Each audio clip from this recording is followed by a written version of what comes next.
हरे कृष्णा। सभी भक्तों का स्वागत है। भक्ति शास्त्री पाठ्यक्रम ईशोपनिषद। आज हम मंत्र क्रमांक 11 पे चर्चा करेंगे। मंत्र 9 और 10 जो हैं इस मंत्र क्रमांक 11 से संबंधित है। जैसे हमने जब ईशोपनिषद प्रारंभ किया था तो मंत्र क्रमांक 1, 2 और 3 आपस में जुड़े हुए थे। उन तीनों मंत्रों का आपस में संबंध था। पहला मंत्र क्या कहता था कि सभी वस्तुएं भगवान की है और जिसकी नियति में जितना वस्तु लिखा है उसको उतना स्वीकार करना चाहिए। दूसरे मंत्र में बताया गया कि ऐसा व्यक्ति जो भगवान की नियति को स्वीकार करता है, भगवान के नीति नियमों को मानता है, प्रत्येक संपत्ति को भगवान से संबंधित समझता है, तो वह 100 वर्ष जीने के योग्य है और वह कर्म के बंधन में नहीं पड़ेगा। और तीसरा मंत्र कहता है अगर इस सिद्धांत के कोई विपरीत जाता है तो उसको अंध क्षेत्र, अंधतम क्षेत्र मतलब नरक में जाना पड़ेगा। तो जैसे पहला मंत्र, दूसरा मंत्र, तीसरा मंत्र आपस में संबंधित थे, वैसे 9वां मंत्र, 10वां मंत्र और 11वां मंत्र संबंधित है। तो 9वें मंत्र में हमने क्या सुना था? तथाकथित विद्या, जिसको सो कॉल्ड नॉलेज कहते हैं, जो हमें कॉलेज और स्कूल में मिलती है। तो वहां पे विद्या का अर्थ है तथाकथित विद्या, जिसको प्राप्त करके व्यक्ति नरक में जाता है। और 10वें मंत्र में भी विद्या का शब्द का प्रयोग किया गया। उसमें विद्या का मतलब क्या है? संस्कृति, ज्ञान, जो भगवान भगवत गीता के 13वें अध्याय में बताए। उसमें भगवान 5 श्लोकों में 20 सिद्धांत बताते हैं कि ये सब ज्ञान है और इसके अलावा जो भी बताया गया वो अज्ञान है। अब आज का जो मंत्र है, मंत्र क्रमांक 11, इसमें भी विद्या शब्द का प्रयोग किया जाएगा। तो यहाँ पे विद्या का मतलब है, यहाँ पे विद्या का अर्थ है भक्ति। जैसे एक संस्कृत शब्द होता है तो उसके बहुत सारे अर्थ होते हैं। ऐसा नहीं कि उसका एक ही अर्थ होगा तो वहीं पे उसका उपयोग किया जाएगा, नहीं। तो उसके अलग अलग जगह पे अलग अलग समय के अनुसार अलग अलग अर्थ निकलते हैं। तो आज के मंत्र में हम पढ़ेंगे कि ये विद्या भगवान से संबंधित होनी चाहिए और विद्या के साथ साथ हमें संसार की विद्या भी चाहिए, वो भी बहुत जरूरी है। अगर उसमें से हमें एक मिलेगा, एक नहीं मिलेगा, तो हम समस्या में आ सकते हैं। जैसे शिल प्रभुपाद जी प्रत्येक परिस्थिति में अपने भक्तों को, अपने शिष्यों को कहते थे, आप भक्ति कर रहे हो बहुत अच्छा है, पर साथ ही साथ आपको संसार का भी थोड़ा बहुत ज्ञान होना चाहिए। नहीं तो क्या होगा, बाहर के लोग क्या करेंगे? भक्तों को मूर्ख बना देंगे, बुद्धू बना देंगे। जब प्रभुपाद जी नए नए आए थे प्रचार करके, भारत में अपने शिष्यों को लाए थे, तो बॉम्बे में उन्होंने बहुत बड़ा पंडाल फेस्टिवल रखा। अब उनके शिष्यों को तो ज्यादा ज्ञान नहीं था, कैसे लेन देन करना है, कैसे बार्गेनिंग करना है, जैसे भारतीय लोग करते हैं। माताएं इसमें बहुत निपुण होती हैं। अब उन्होंने जो प्राइस बोला टेंट लगाने का, तो उन शिष्यों ने दे दिया। और प्रभुपाद जी तो बहुत प्रैक्टिकल व्यक्ति थे। प्रभुपाद जी तो मतलब बताया गया है कि जेब में अगर 2 रुपया हो तो उससे उसके लिए भी लड़ेंगे, क्योंकि भगवान की संपत्ति है। अब ज्यादा कीमत चुकाने का जब समय आया तो प्रभुपाद जी से परमिशन लेना पड़ता था। उस समय प्रभुपाद जी के पास तमाल कृष्ण महाराज गए, वो सब मैनेजमेंट देख रहे थे, वो प्रोग्राम का व्यवस्था संभाल रहे थे। प्रभुपाद जी ने उनको पूछा कि कितना लक्ष्मी आपने इसके लिए तय किया है। जब प्रभुपाद जी ने वो संख्या सुनी, अमाउंट सुना, तो प्रभुपाद जी हैरान हो गए। प्रभुपाद जी तुरंत उस टेंट वाले के पास में गए और बोले कि तुम, मेरे शिष्य विदेशी हैं, उनको कुछ ज्ञान नहीं, इसलिए तुम उनको मूर्ख बना रहे हो ज्यादा पैसे लेके। तो प्रभुपाद जी बहुत झगड़ा किए थे। तो भक्त अगर बाहर भी जाता है भगवान के लिए, कुछ सब्जी खरीदने के लिए, कुछ सामान खरीदने के लिए, तो उस क्षेत्र में भी उसको थोड़ा सा ज्ञान होना चाहिए, ये बहुत जरूरी है। इसलिए चैतन्य चरितामृत में कहा गया है, जय कृष्ण भजे सही बड़ा चतुर। जो कृष्ण को भजता है वो चतुर होना चाहिए, हर परिस्थिति में कौन सा नियम अपनाना है उसको पता होना चाहिए। नहीं तो आप जिसके पास जा रहे हो, आपको उस क्षेत्र का ज्ञान नहीं हो, व्यक्ति आपको मूर्ख बना देगा, लूट लेगा। बहुत सारे भक्त जाते हैं, कुछ बार्गेनिंग भी नहीं करते, और जो दुकान वाला दे रहा है उसको उठा के लेके आ जाते हैं। बाद में पता चलता है वो वस्तु खराब निकली। हाँ, सब्जी भी लेते देखना चाहिए कैसी सब्जी है, साफ है या नहीं है। हाँ, और बाहर के लोग हरे कृष्णा के भक्तों के साथ ऐसा ही करते हैं, जो चीज ठीक नहीं है वो दे देंगे। ये मनोवृत्ति है संसार की। इसलिए हमने पहले भी सुना 4 प्रकार का व्यक्ति के अंदर दोष पाया जाता है, इसमें से एक है दूसरे को धोखा देना। ये धोखा देने की प्रवृत्ति रहती है, इसलिए सतर्क रहना चाहिए। तो आज का श्लोक इसी से संबंधित है।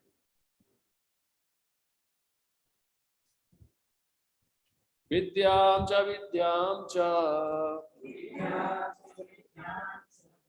यस्तद्वेदो भयं सः अविद्यां मृत्युं तीर्त्वा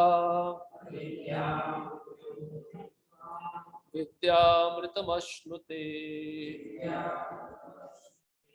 विद्यां च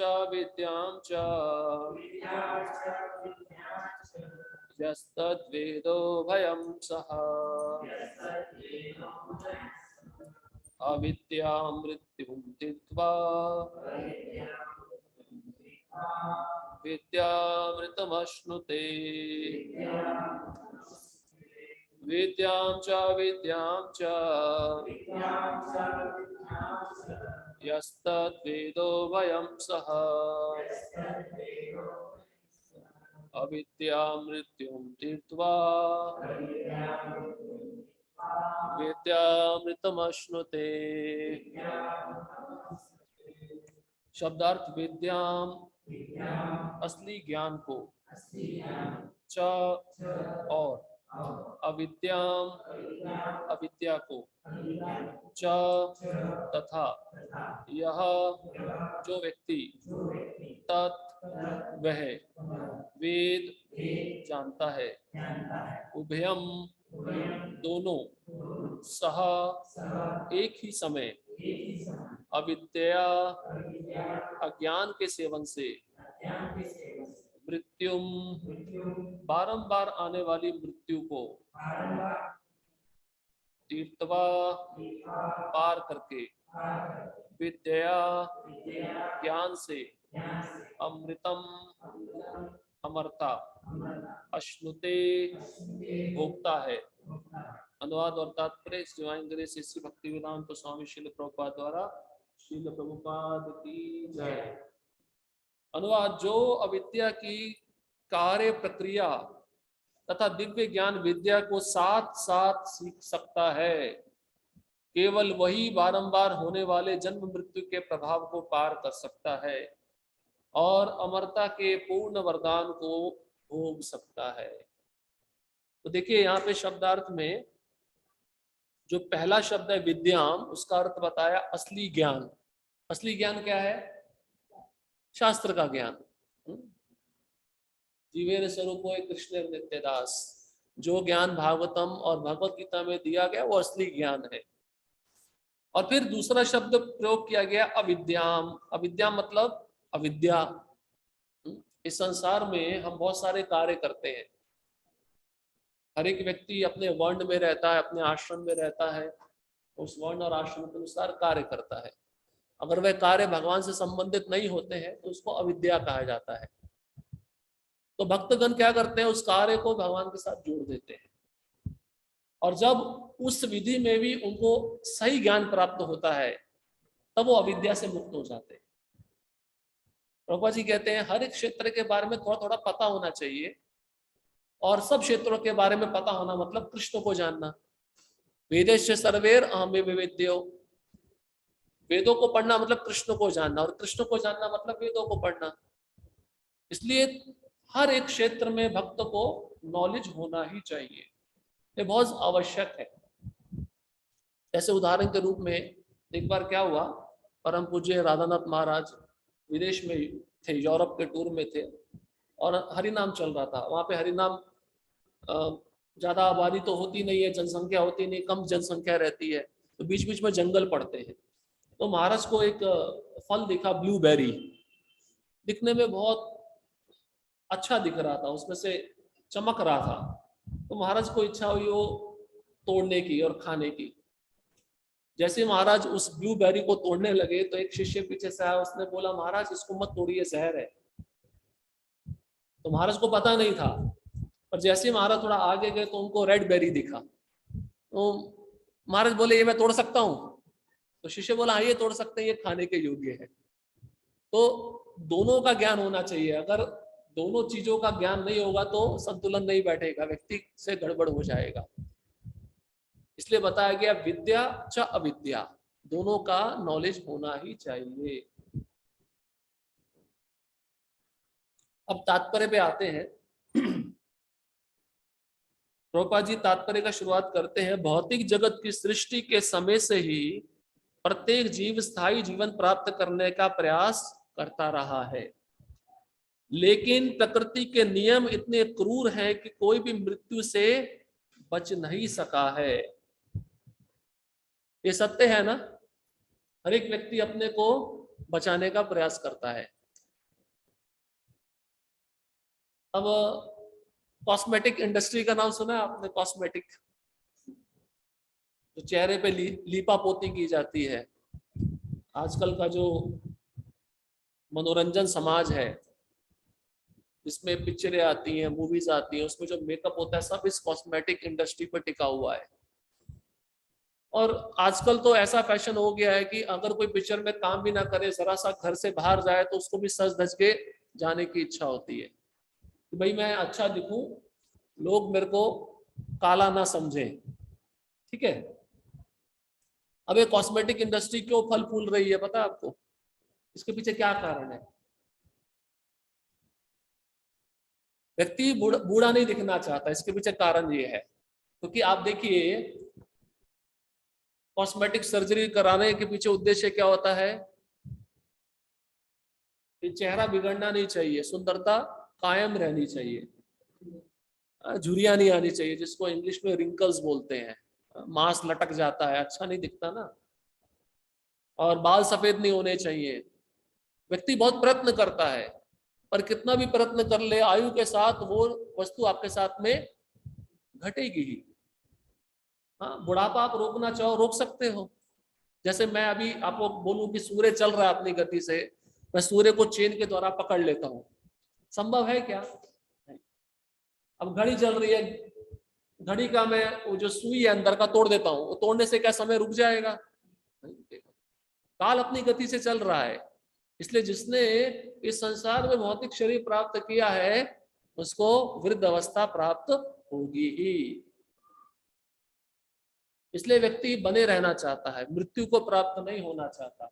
पर मृत्यु से पहले हमको वृद्ध अवस्था दी जाती है कि आप संभल जाओ, आप जवानी में नहीं संभले हो तो ये आपके पास एक मौका और है, परंतु तब बहुत देर हो चुकी होती है क्योंकि व्यक्ति जीवन भर जो किया है वृद्ध अवस्था के समय भी वही करता है। हाँ? तो आपने देखा होगा, जैसे मैंने पहले भी बताया, पहले तो स्त्रियों का पार्लर होता था, अभी मनुष्यों का भी पार्लर है। 25 प्रकार के कटिंग होता है, 25 प्रकार की दाढ़ियां होती हैं, अलग अलग बालों का रंग करना पड़ता है। और किसके लिए है कि प्रॉपर स्पष्ट कहते हैं ये कृष्ण की नकल करने के लिए है। कृष्ण जो नवयौवन है, मनुष्य हमेशा के लिए नवयौवन रहना चाहता है, कृष्ण का नकल करना चाहता है। इसका कारण मुख्य यही है। अब आप देखो, एक उदाहरण आपको और बताते हैं। अब बच्चों के लिए क्या होता है, स्पाइडरमैन, ही मैन, ये सब देख के बच्चे बहुत आकर्षित हो जाते हैं। क्यों? क्योंकि उनको असली हीरो के बारे में नहीं बताया गया। असली हीरो कौन है? कृष्ण है, जिन्होंने इतने सारे असुरों का वध किया बिना हथियार से। ये तो फिक्टिशियस कैरेक्टर है, मतलब नकली कैरेक्टर है, ये सच के कैरेक्टर नहीं है। अगर आप सोचो बच्चा मिक्की माउस से आकर्षित हो गया और उसको देखकर शरीर छोड़ा तो अगले जन्म में वो चूहा बनेगा। ये सत्य बात है, क्योंकि वो इमेज मन में बैठ जाती है। प्रभुपाद जी इसके पीछे भी एक कारण बताया भागवतम के प्रथम स्कंद में। हमने बच्चों को असली हीरो के बारे में नहीं बताया जो कृष्ण है, इसलिए वो इन चीजों के प्रति आकर्षित होते हैं। इसलिए बच्चे भी कहते हैं मैं हीमैन हूं, मैं स्पाइडरमैन हूं, जबकि संभव नहीं है।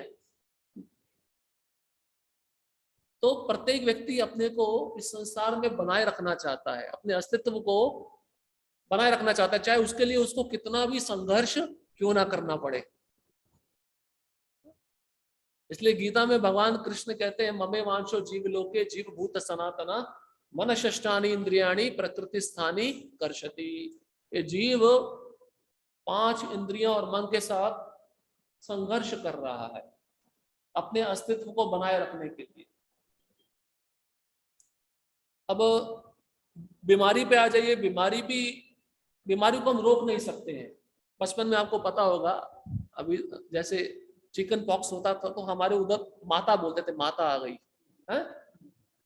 ये सही शब्द है, माता मतलब दुर्गा आ गई, तुम कृष्ण का भजन नहीं कर रहे हो इसलिए तुम्हारे शरीर में फोड़े डाल दिए। और माता पिता उस समय क्या करते थे, नीम के पत्ते लेके आपस बिछा देते थे, उसको एक अलग से कमरे में रखा जाता था, किसी से मिलने नहीं दिया जाता था। ये सत्य बात है, तुम कृष्ण के शरण में नहीं जा रहे हो इसलिए दुर्गा तुमको ये आदि दैविक ताप दे रही है, आदि भौतिक ताप दे रही है, इसलिए उसको माता बोला। माता शब्द बिल्कुल ठीक है उस बीमारी के लिए। अब आजकल कौन कौन सी बीमारियां आ गई, चिकनगुनिया, और सार्स आया था, अभी कोरोना गया, अभी भी पूरी तरह नहीं गया है। तो प्रभुपाद जी कहते हैं साइंटिस्ट लोग कितनी भी प्रगति कर लें, वो व्याधि का, बीमारी का हल नहीं निकाल सकते। अब आप सोचो, इतना छोटा सा कोरोना जिसको दिख नहीं सकता वो लोगों को मार रहा है, तो साइंटिस्ट लोगों को बोलो इसको दर्शन करा के दिखाए। इतना प्रगति कर लिया है साइंटिस्ट लोगों ने। तो प्रभुपाद जी कहते हैं जिस बीमारी से तुम्हारी मृत्यु हो रही है, बीमारियों के भी अलग अलग वर्जन है। आपने सुना है कोई प्रोडक्ट मार्केट में आता तो उसके अलग अलग वर्जन आते हैं। वर्जन मतलब अपडेट, अपग्रेडिंग। बीमारियों के भी अपग्रेडिंग होती है। आपने देखा कोरोना की अपग्रेडिंग हो रही है, कभी डेल्टा आ रहा है, कभी वेरिएंट आ रहा है, और उसके हिसाब से दवाई भी बदल रही है। अब एक दवाई एक कोरोना की बीमारी पे कार्य नहीं करेगी। मान लो अभी किसी को मलेरिया हो गया तो उस समय क्लोरोफिल दिया जाता था। अभी आप डॉक्टर के पास जाके बोलोगे वो दवाई दो, बोलेगा पागल हो गए हो, अभी और एडवांस दवाई आ गई है, क्योंकि मलेरिया के बहुत सारे वर्जन है। तो जो वैज्ञानिक लोग हैं अपने आधुनिक यंत्र के अनुसार इस बीमारियों को और मृत्यु को रोक नहीं सकते। हाँ, साइंटिस्ट लोग ये कहते हैं एक दिन आएगा हम रोक लेंगे, और वो दिन कभी आने वाला नहीं है। तो इंश्योरेंस इंडस्ट्री क्यों बढ़ रही है? मृत्यु के कारण। कॉस्मेटिक इंडस्ट्री क्यों बढ़ रही है? बुढ़ापे के कारण। LIC का नाम सुना है? उन्होंने एक वाक्य चुराया भगवत गीता से, योग क्षेमम वहाम्यहम्। LIC वाले हमारा योग क्षेमम वहाम्यहम् करेंगे। मृत्यु के बाद क्या करते हैं? आपने अगर इंस्टॉलमेंट सही समय पे भरा हो तब आपको पैसा घर वालों को दे देते हैं, पर वो आपके किसी काम में नहीं आएगा, वो तो आप तो जा चुके हो।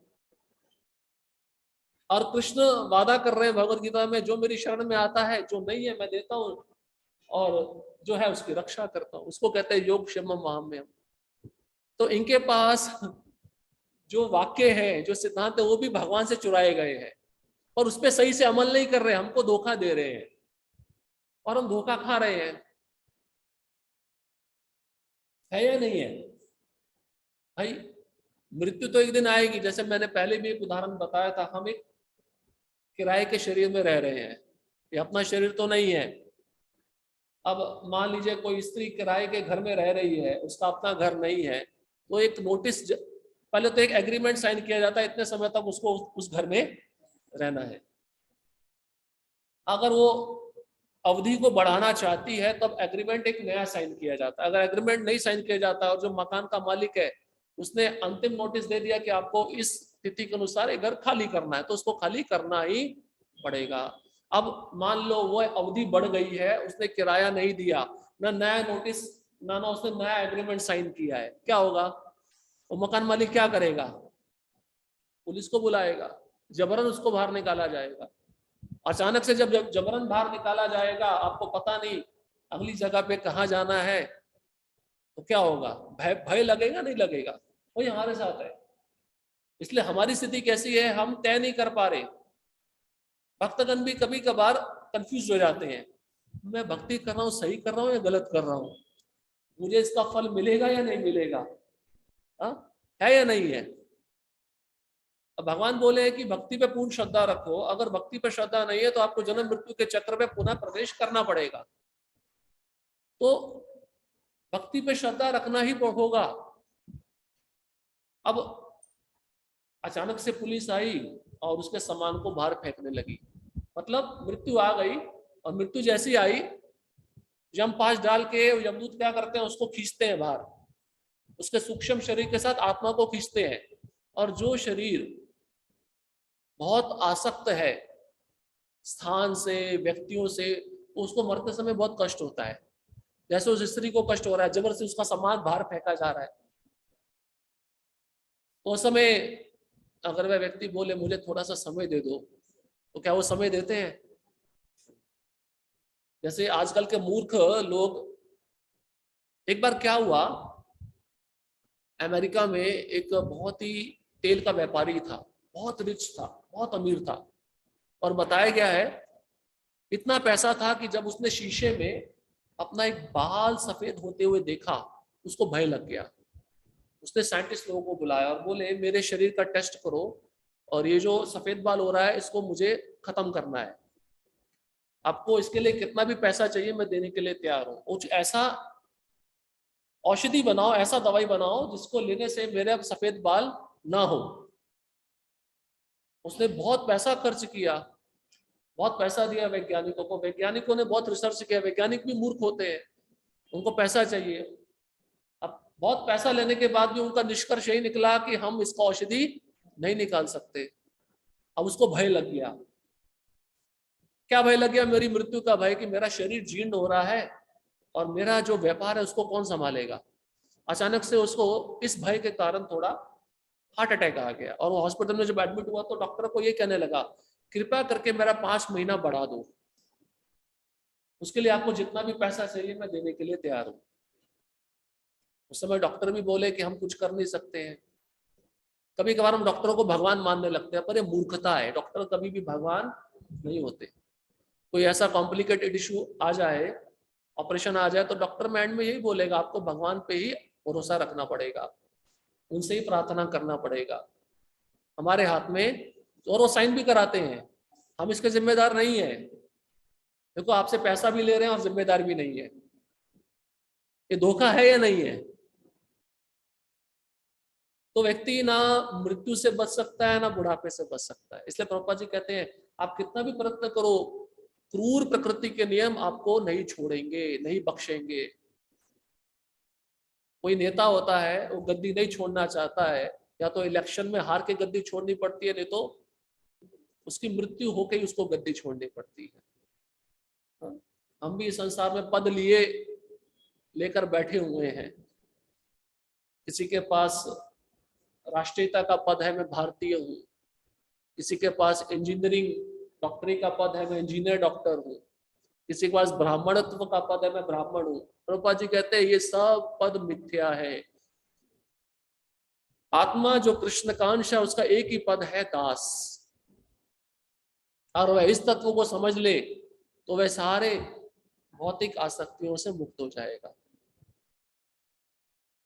इसलिए प्रभुपाद जी कहते हैं मैं मुस्लिम, हिंदू, सिख, ईसाई ये सब पद पे बैठे हुए लोग हैं, अपने धर्म से आसक्त हैं। असली धर्म तो कृष्ण का शरण लेना है। इसलिए एक व्यक्ति के पीछे मृत्यु और व्याधि उसका पीछा नहीं छोड़ती। जैसे एक उदाहरण और है, देखिए आपकी आसक्ति कितनी है इससे पता चल जाएगा। मान लो दिवाली का दिन है और दिवाली के दिन सब नया कपड़ा पहनते हैं, सबने अच्छा नया कपड़ा पहना और खुशी भी होती है। और आप किसी के घर जा रहे हो मिठाई देने के लिए, आपने वो नेल देखा, नेल कील होता है, कील, मान लीजिए जो पुरुष है कुर्ता पहना है, कुर्ते का जो जेब है कील में अटक गया और फट गया, उस समय कितना शरीर को कष्ट होता है, नया वस्त्र फट गया। इसका मतलब उस वस्त्र के साथ हमने अपनी पहचान बना ली थी, इसको फट गया इसलिए हमको दुख हो रहा है, जबकि हम शरीर नहीं, हम आत्मा है। आप समझ रहे बात को? तो उस समय आपको जितना दुख होगा उससे समझ में आ जाएगा कि आपकी शरीर के प्रति कितनी आसक्ति है। अब दूसरा उदाहरण है, कार नया नया लिया है, उस पर जरा सा भी स्क्रैच नहीं आना चाहिए, रोज चमकाएगा, पॉलिश करेगा, और जरा सा भी उसके बच्चे ने आके कुछ पत्थर छोटा सा मार दिया, स्क्रैच पड़ गया और बच्चे को मारने लग जाएगा। फिर वो ये नहीं देखेगा कि मेरा स्वयं का पुत्र है। इसका मतलब उस कार के साथ अपने अपने आपने अपनी पहचान बना के रखी थी। इसलिए ये जो आसक्ति है ना, बहुत हमको फंसा के रखती है संसार में, और इस आसक्ति से मुक्त होने का एक ही उपाय है, कृष्ण की शरण में जाना। तभी हम उस आसक्ति से मुक्त हो सकते हैं। अब प्रभुपाद जी आगे क्या कहते हैं, कोई मरना नहीं चाहता, ना ही कोई बूढ़ा बीमार होना चाहता है, किंतु प्रकृति का नियम किसी को मृत्यु, बुढ़ापे या रोग से छूट प्रदान नहीं करता। कोई ऐसा व्यक्ति देखा आपने जो बूढ़ा ना हुआ हो? कोई ऐसा व्यक्ति आपने देखा जिसको बीमारी ना लगी हो? कोई नहीं है। कोई हम ऐसा घोषणा भी नहीं कर सकते हैं, ऐसा व्यक्ति खोज भी नहीं सकते हैं। जो इस संसार में आया उसको इन परिस्थितियों से होके गुजरना ही पड़ता है। ना ही भौतिक ज्ञान की प्रगति ने इन समस्याओं को हल किया है। भले ही भौतिक विज्ञान मृत्यु की प्रक्रिया को त्वरित करने के लिए परमाणु बम खोज निकाले, लेकिन वह रोग, बुढ़ापे तथा मृत्यु के क्रूर हाथों से मनुष्य की रक्षा करने के लिए कुछ भी नहीं खोज सकता। तो प्रभुपाद जी कह रहे हैं कि भौतिक प्रगति हम बहुत देख रहे हैं, तो इन भौतिक प्रगतियों ने हमारी समस्या का हल निकाला है क्या? बल्कि हमारी समस्या और बढ़ा दी है। उसका उदाहरण प्रभुपाद जी दे रहे हैं परमाणु बम खोज करके। अब बहुत सारे देशों के पास में परमाणु बम है। ऐसा बताया जाता है अमेरिका के पास तो इतने बम है कि उसको पता ही नहीं है, एक बार शुरू हो गए तो कैसे बंद किया जाएगा ये भी पता नहीं है। तो इससे क्या हो रहा है, सृष्टि का विनाश हो रहा है। और भागवत गीता में अगर आप 16वां अध्याय देखेंगे, दैवी तथा आसुरी संपदा, उसमें भगवान आसुरी व्यक्ति के गुण बताए हैं। उसमें से एक गुण ये भी है जो दूसरे का विनाश चाहता है, दूसरे को खत्म करना चाहता है। ये आसुरी व्यक्ति का लक्षण होता है। जैसे एक देश दूसरे देश को खत्म करना चाहता है। मैं जिस घर में रह रहा हूं, मेरा पड़ोसी ज्यादा प्रगतिशील है तो मैं उसको नीचा दिखाना चाहता हूं। ये भी आसुरी संपदा है, आसुरी लक्षण है। तो घर घर में व्यक्ति एक दूसरे को नीचा दिखाना चाहता है, पड़ोस में व्यक्ति एक दूसरे को नीचा दिखाना चाहता है, एक राज्य दूसरे राज्य के साथ प्रतिस्पर्धा करता है, एक देश दूसरे देश के साथ प्रतिस्पर्धा करता है। ये सब आसुरी संपदा है। और ये सब करके परमाणु बम का खोज करके प्रभुपाद जी कहते हैं कोई रोग, बुढ़ापा तथा मृत्यु के क्रूर हाथों से अपनी रक्षा नहीं कर सकता।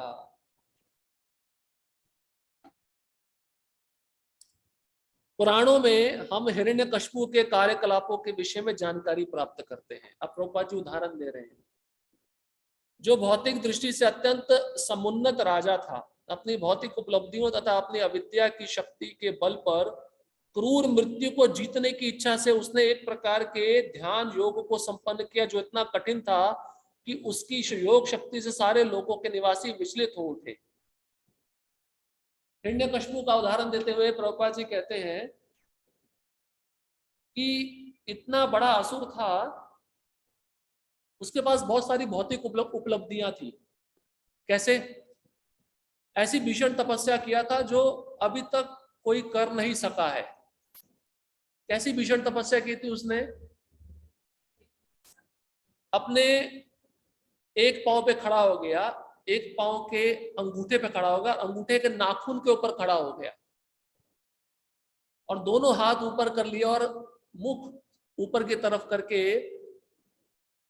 36,000 साल तक खड़ा रहा बिना कुछ खाए पिए। और ऐसी भीषण उग्र तपस्या के कारण उसके शरीर से अग्नि निकलने लगी। भागवत में वर्णन है, वो अग्नि ऊपर के लोकों में, नीचे के लोकों में फैल गई, और वहां पे जो प्राणी रह रहे थे उनको कष्ट होने लगा। अभी तो एक सूर्य है, थोड़ा ज्यादा अभी तपने लगेगा आने वाले महीने में, हमको कितना कष्ट होने लगता है। हम क्या करते हैं, अपने एसी के रूम में बंद होके बैठ जाते हैं।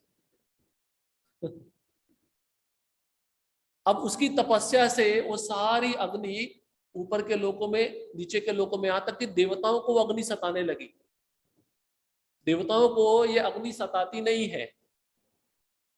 अब हुआ क्या, ये सब देवता दौड़े दौड़े कहां गए, ब्रह्मा जी के पास में। बोले हमको बहुत कष्ट हो रहा है, ये अग्नि कहां से आ रही है, ये इतना भीषण ताप कहां से आ रहा है। और जब ब्रह्मा जी ने उसकी तपस्या से खुश होकर उसको वरदान दे दिया, अगर आपने भागवतम पढ़ा तो उसमें वर्णन है, केवल ब्रह्मा, शिव और विष्णु को छोड़कर उसने पूरी सृष्टि को अपने नियंत्रण में कर लिया था। कि जब वो चाहता, पृथ्वी उस समय अन्न देती थी बिना हल जोते। जब वो चाहता बारिश नहीं होनी चाहिए तो इंद्र बारिश करता था। और सूर्य का तपन अगर तेज हो रहा है तो सूर्य की तरफ ऐसी भ्रुकुटी घुमाता था, सूर्य का ताप कम हो जाता था। और उसने क्या उल्टा नियम कर दिया था, जो पाप करता है वो स्वर्ग में जाता था, और जो पुण्य करता था उसको नरक में भेजता था। उसने सारा क्रम उल्टा कर दिया था भगवान की सृष्टि में। अभी प्रभुपाद जी कहते हैं वो तो इतना बड़ा असुर था, और अभी कलयुग में छोटे छोटे हिरण्यकश्यपु हैं। ये अपने बल पे आधुनिक प्रगति करके मृत्यु को रोकना चाहते हैं। हिरण्यकश्यपु भी क्या करना चाहता था, मेरी मृत्यु ना हो, इसलिए उसने क्या वर मांगा था, ना दिन में मरूं ना मैं रात में मरूं। और उसको पता नहीं था संध्या का समय होता है, ना मैं घर के अंदर मरूं ना मैं बाहर मरूं। उसको पता नहीं बीच की चौखट होती है। हाँ, ना मैं पृथ्वी पे मरूं ना मैं आकाश में मरूं। उसको पता है बीच का हवा होती है, उसमें हवा में भी मर सकता है। अच्छा, ना मैं अस्त्र से मरूं ना मैं शस्त्र से मरूं। और फिर उसने कहा ना मैं आपके बनाए हुए किसी प्राणी से मरूं। भाई ब्रह्मा जी ने सबको बनाया है ना, तो इसका मतलब पूरे भुवन में, 14 भुवन में उसकी मृत्यु ना हो, ना देवता के द्वारा, ना मनुष्य के द्वारा, ना राक्षसों के द्वारा, किसी के द्वारा नहीं। पहले तो उसने ट्रिक करके सीधा बोला था मुझे अमर बना दो, मेरी मृत्यु ना हो। तो ब्रह्मा जी बोले मेरी भी मृत्यु है, मैं आपको अमर कैसे बना सकता हूँ, जो चीज मेरे पास नहीं मैं आपको कैसे दे सकता हूँ। तो फिर उसने दूसरा ट्रिक निकाला। व्यक्ति क्या सोचता है कि एक युक्ति से मेरा काम नहीं हो रहा है, तो दूसरा डबल दिमाग लगा के वो काम करवाता है अपना। पर उसको ये पता नहीं था, भगवान गीता में बोले हैं छल करने वालों में मैं सबसे बड़ा छलिया हूं।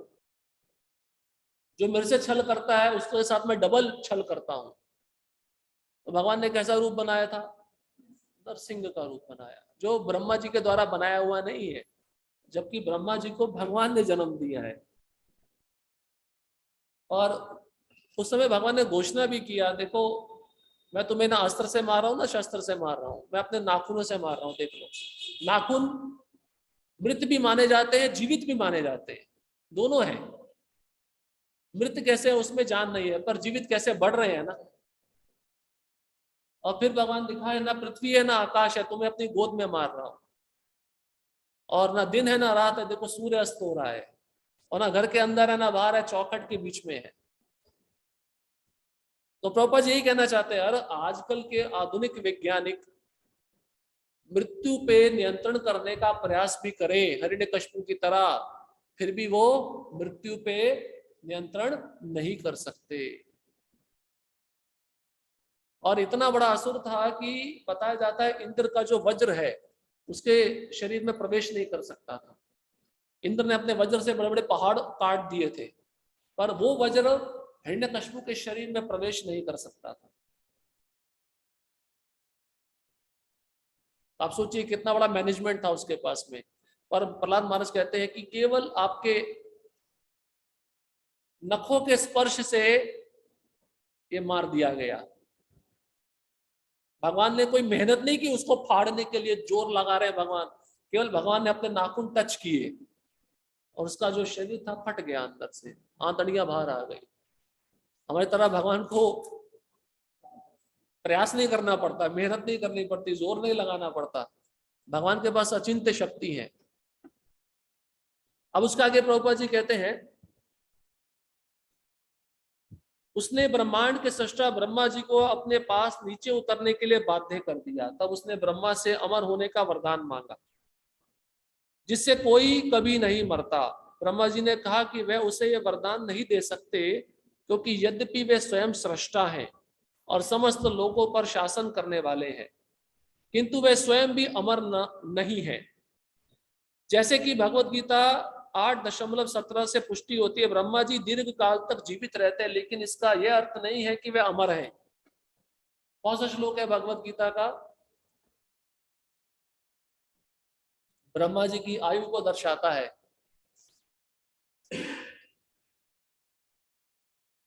ब्रह्मा जी की आयु कितनी है? जो 4 युग हैं, सत्य, त्रेता, द्वापर, कली, उनकी आयु को जोड़ोगे तो लगभग 43,96,000 वर्ष बनते हैं। और उसको 1000 से गुना करोगे। 1000 से गुना क्यों करोगे? जब ये 4 युग 1000 बार बीतते हैं, तब ब्रह्मा जी का 12 घंटा होता है केवल। और ये ब्रह्मा जी का दिन होता है, और उतने समय की ब्रह्मा जी की रात्रि भी होती है। तो समझ में आया आपको?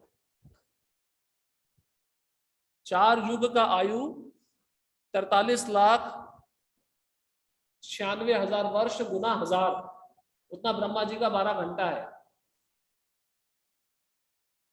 और ऐसे ब्रह्मा जी का 100 साल का आयु है। हम अपना 100 साल का आयु देके लेके सोचते हैं कि हम जीवित रहेंगे, अमर रहेंगे।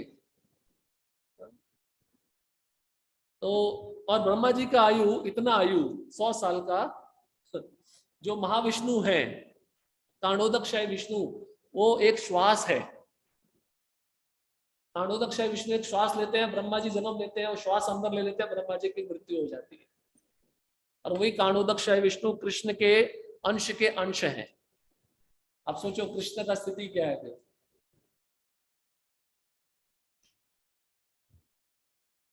तो इस प्रकार से ब्रह्मा जी की 100 वर्ष की आयु है।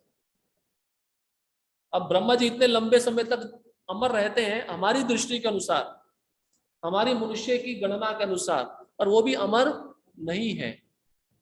उनका भी जीवन भगवान विष्णु के श्वास के सामने एक फ्लैश लाइट के समान है। आप फोटो खिंचवाते हो ना फ्लैश लाइट, वो फ्लैश लाइट कितने सेकंड तक होता है? कुछ क्षण के लिए। उतना ब्रह्मा का आयु है विष्णु के सामने, और ब्रह्मा जी के सामने हमारा आयु फ्लैश लाइट के समान है, और हमारे सामने चींटी का आयु फ्लैश लाइट के सामने समान है। पर फिर भी व्यक्ति क्या सोचता है कि मैं मरना नहीं चाहता हूं। लोमश ऋषि का कथा आता है, लोमश ऋषि के शरीर पे पूरे बाल ही बाल है। वो अपना घर नहीं बनाया आज तक, और उनका एक बाल ब्रह्मा जी का एक दिन में गिरता है। ब्रह्मा जी का एक दिन मतलब एक कल्प। एक कल्प अभी आपको बता दिया, 4 युग 1000 बार बीतते हैं गुना 1000, उतना ब्रह्मा जी का 12 घंटा। तो उतने समय में लोमश ऋषि के शरीर से एक बाल गिरता है, और जब तक सारे बाल नहीं गिरेंगे उनकी मृत्यु नहीं होगी। और फिर भी वो अपना घर नहीं बनाते, और हम इस संसार में आकर महल बनाते हैं अपना, उस महल को सजाते हैं। ये कैसा हो गया? ट्रेन में सफर कर रहे हो और आप सोच रहे हो 2 पंखा लगा, 4 लगना चाहिए, बुलाओ टीसी को बुलाओ, 2 की बजाय 4 पंखा लगना चाहिए, अभी के अभी लगाओ, आपको स्टेशन आगे उतरना ही है, क्यों लगवा रहे हो? हमारी स्थिति ऐसी है। उसके बाद में प्रभुपाद जी कहते हैं हिरण्य का अर्थ है सोना, तथा कशिपु का अर्थ है मुलायम बिस्तर। अब आप समझ रहे हैं? इसको 2 चीजें पसंद थी, सोना और स्त्री। सोना मतलब गोल्ड, सोने वाला सोना नहीं। इसको 2 चीजें पसंद थी, और ये धूर्त महाशय हिरण्यकशिपु धन तथा स्त्री, इन्हीं 2 वस्तुओं में रुचि रखते थे, और अमर होकर इन्हीं का भोग करना चाहते थे। भागवत में वर्णन है, शराब पीकर सुरा पीकर इसकी आंखें घूमती रहती थी, घूमती रहती थी। और देवता इतने भयभीत रहते थे, अगर ये टेढ़ी भ्रुकुटी करके देख ले देवता भाग जाते थे, बादलों के पीछे छिप जाते थे, इसके भय के कारण। आप सोचो। और आजकल के छोटे छोटे हिरण्यकश्यप भी इसी में लगे हुए हैं, कांचन और कामिनी। उसने अमर होने की अप्रत्यक्ष रूप से इच्छा पूर्ति की आशा में ब्रह्मा जी से कई वरदान मांगे। क्योंकि ब्रह्मा जी ने उससे कह दिया था कि वह उसे अमरता का वरदान नहीं दे सकते। अतएव हिरण्यकश्यप ने उनसे प्रार्थना की कि मैं किसी मनुष्य, पशु, देवता या 84 लाख योनियों के अंतर्गत किसी जीव के द्वारा ना मारा जाऊं। उसने ये भी प्रार्थना की कि मैं ना तो पृथ्वी पर, ना जल में, ना ही किसी हथियार से मरूं। इस तरह मूर्खतावश हिरण्यकश्यप ने सोचा कि इन आश्वासनों से वह मृत्यु से बच जाएगा। किंतु ब्रह्मा द्वारा ये सारे वरदान दिए जाने पर भी अंततो गत्वा भगवान ने नरसिंह, अर्धमानव अर्ध सिंह के रूप में उसका वध कर दिया। उन्होंने उसे मारने के लिए किसी हथियार का उपयोग नहीं किया, केवल अपने नाखूनों से उसे मार डाला। उसकी मृत्यु ना तो पृथ्वी पर हुई, ना वायु में, ना जल में, क्योंकि वह ऐसे अद्भुत पुरुष नरसिंह भगवान की गोद में मारा गया जो उसकी कल्पना के परे थे। क्योंकि जब उसने दर्शन किया तो उसने पहले सोचा ये कैसा प्राणी है जो मैंने आज तक कभी देखा नहीं। नीचे का हिस्सा तो मनुष्य जैसा और ऊपर का हिस्सा सिंह जैसा। ये विष्णु ही होगा मेरा दुश्मन जिसने मेरे भाई को मारा है, आज इससे बदला लूंगा। ये उसके मन में विचार, और पहले से विष्णु के प्रति द्वेष रखता था। भागवत में वर्णन है कि जैसे गरुड़ सांप के साथ खेलता है, कभी पकड़ेगा छोड़ देगा, पकड़ेगा छोड़ देगा, तो उसको आनंद आता है। ऐसे भगवान नरसिंह हिरण्यकश्यप के साथ खेल रहे थे, क्योंकि उन्हीं का पार्षद है जय विजय द्वारपाल, उसके साथ खेल रहे थे। कभी पकड़ते थे, कभी छोड़ देते थे, और हिरण्यकश्यप को लगता था मैं बलशाली हूँ, देखो भगवान मेरे से डर गए। फिर भगवान ने जब देखा कि समय आ गया तो पकड़ के उसको सही समय पे उसका प्राणांत कर दिया। तो प्रभुपाद जी कहते हैं कि हिरण्यकश्यप की तरह इस संसार में सभी लोग बन रहे हैं जो मरना नहीं चाहते हैं और मृत्यु पे विजय प्राप्त करना चाहते हैं, जो कि संभव नहीं हो पाएगा।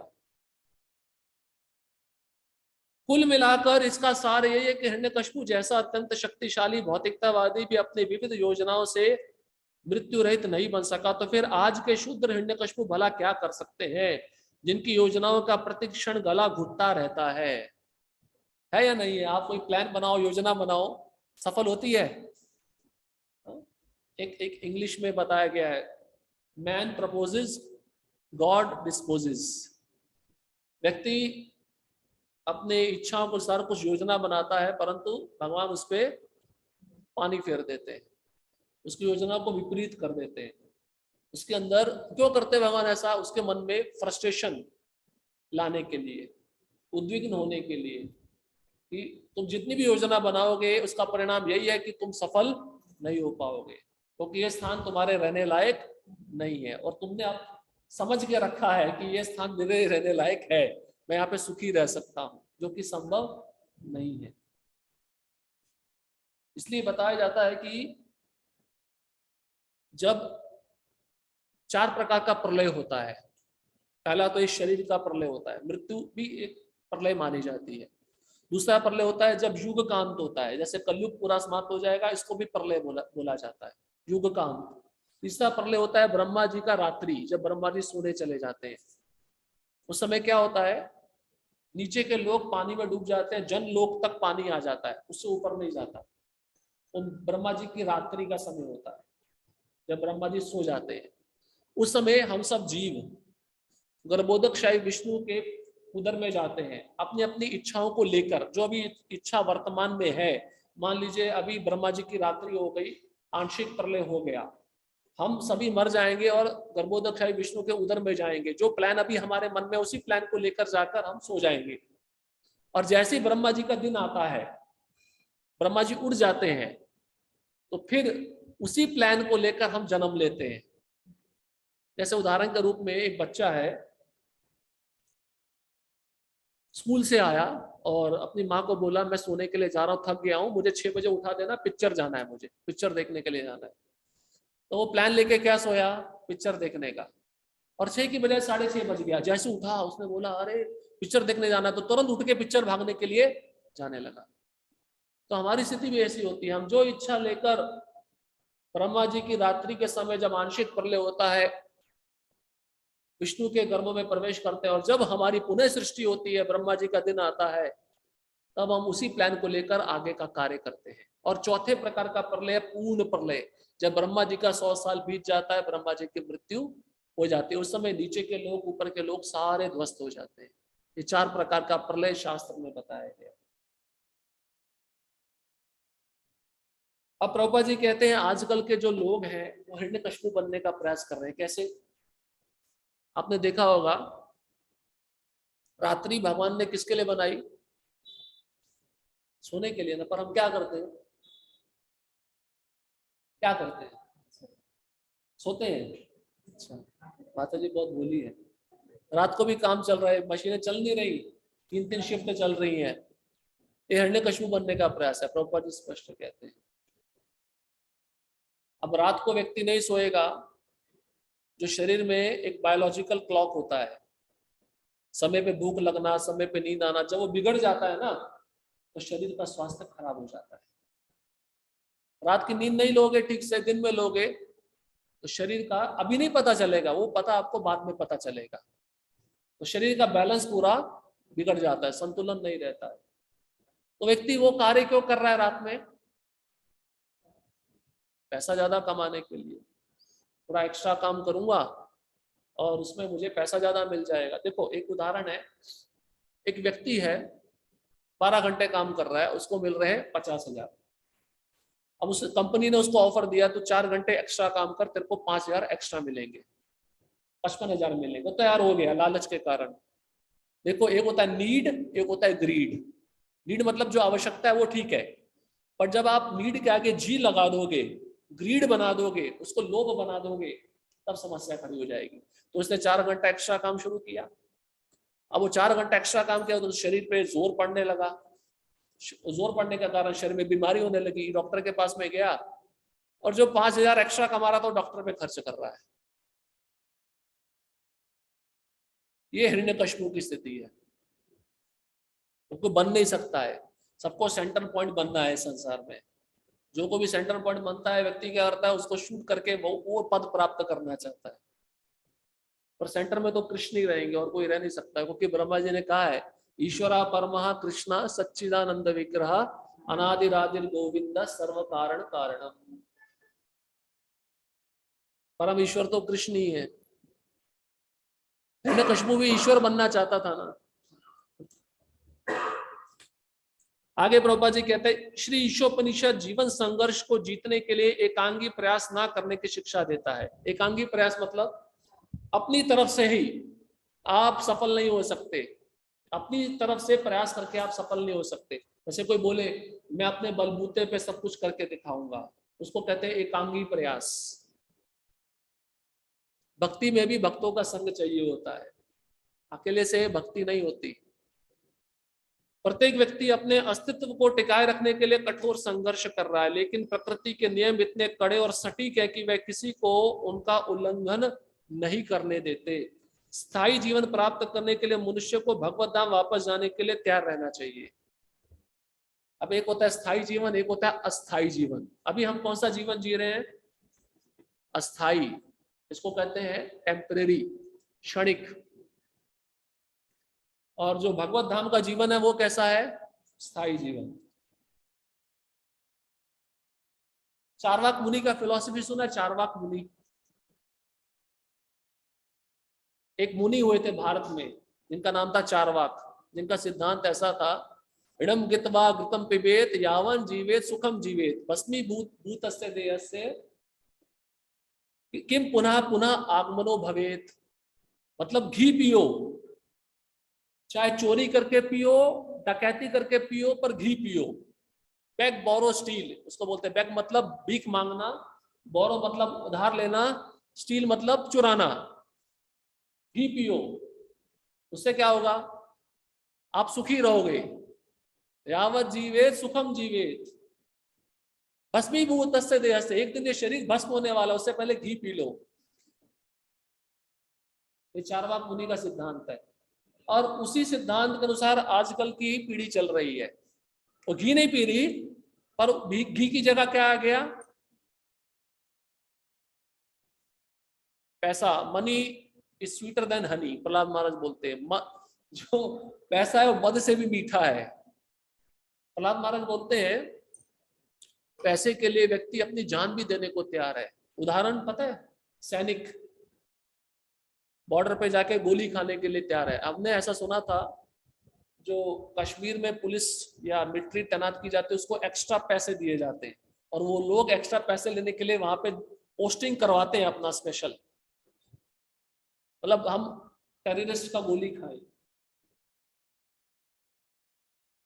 और दूसरा उदाहरण प्रहलाद महाराज कहते हैं, बड़े बड़े व्यापारी जहाज में बैठकर व्यापार करने के लिए दूसरे देश जाते हैं, पर वो कभी कभार जहाज पूरा पानी में डूब जाता है। तीसरा उदाहरण चोर का बताया प्रहलाद महाराज। किसी के घर में चोरी करने के लिए जाता है, पर उसको पता नहीं मेरी जान को खतरा है, या तो जो जिसके घर में मैं चोरी करने जा रहा हूँ या तो मेरे को बंदूक से मार देगा, नहीं तो उसके पास में कुछ जानवर रहेगा। जैसे आजकल आता है ना, बिवेयर ऑफ डॉग्स, कुत्तों से सावधान, उसको अपना डर नहीं रहता है। इस तरह से व्यक्ति कुछ पैसे के लिए अपनी जान जोखिम में डालने के लिए तैयार रहता है। तो चारवाक मुनि का सिद्धांत है, और इसी सिद्धांत पे आजकल के कलयुग के लोग चल रहे हैं। इसलिए प्रभुपाद जी कहते हैं स्थायी जीवन प्राप्त करने का प्रयास करना चाहिए। स्थायी जीवन कैसा? भगवान के धाम जाना चाहिए। भागवतम के 3 स्कंद में एक अध्याय है भगवान के साम्राज्य का वर्णन। कभी आप समय मिले तो उसको पढ़ना, उसमें वैकुंठ का वर्णन है। जैसे बताते हैं वहां पे कोई भी जीव किसी जीव के प्रति द्वेष नहीं रखता। उदाहरण के रूप में अगर भंवरा गुनगुना रहा है और उसके सामने अगर कोयल कूकू करने लगती है, भगवान का गुणगान करते, तो भंवरा चुप हो जाता है। कोयल मुझसे ज्यादा मधुर बोल रही है तो उसको गुणगान करने देना चाहिए। इसका विपरीत भी होता है, कोयल गा रही है, भंवरा गुनगुन कर रहा है तो कोयल चुप हो जाती है।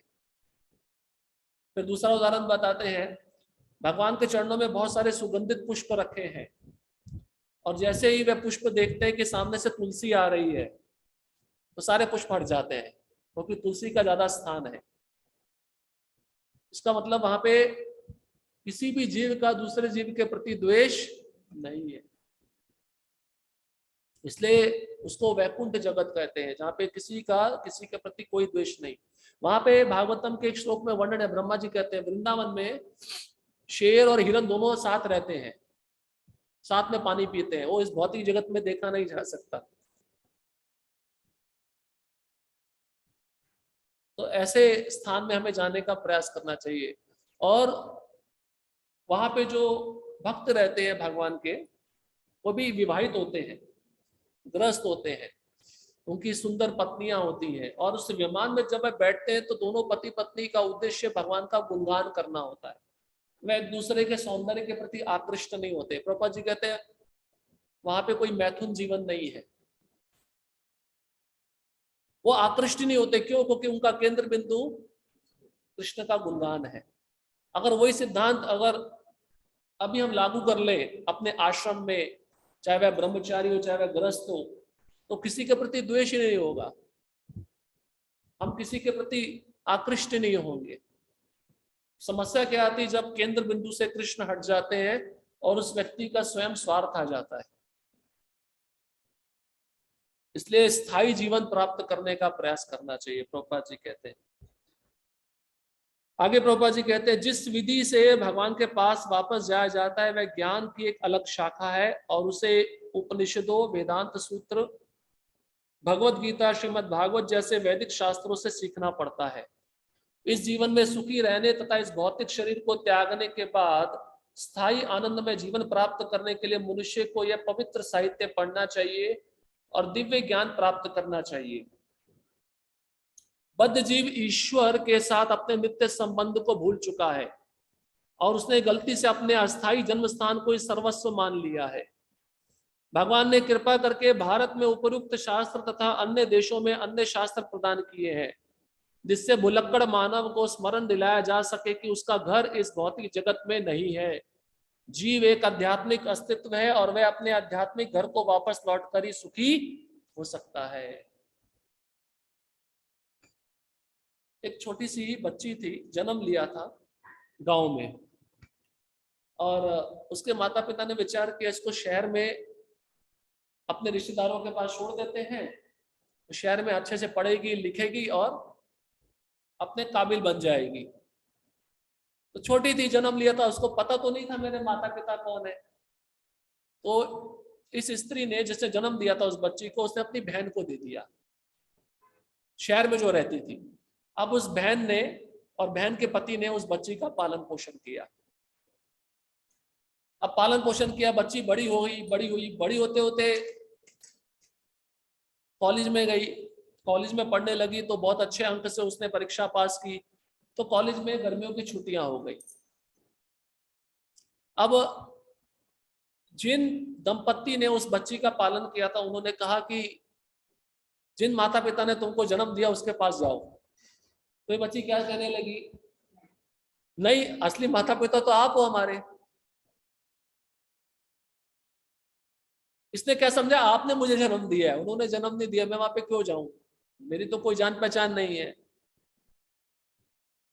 मतलब क्या है, हम इस संसार में आए हैं और शिवजी और पार्वती को अपना माता पिता मानते हैं, जबकि वो माता पिता नहीं, हमारे असली माता पिता तो राधा कृष्ण है। भौतिक माता पिता शिव और पार्वती है और आध्यात्मिक माता पिता तो राधा कृष्ण है। जैसे बच्ची अपने मौसी के यहाँ पली और मौसी को मां मान रही है। इस संसार में लोग क्या कर रहे हैं, नवरात्रे आते तो दुर्गा का पूजा करते हैं। दुर्गा कौन है, भगवान की छाया शक्ति है। वो बच्ची भी अपने असली माता पिता को भूल गई,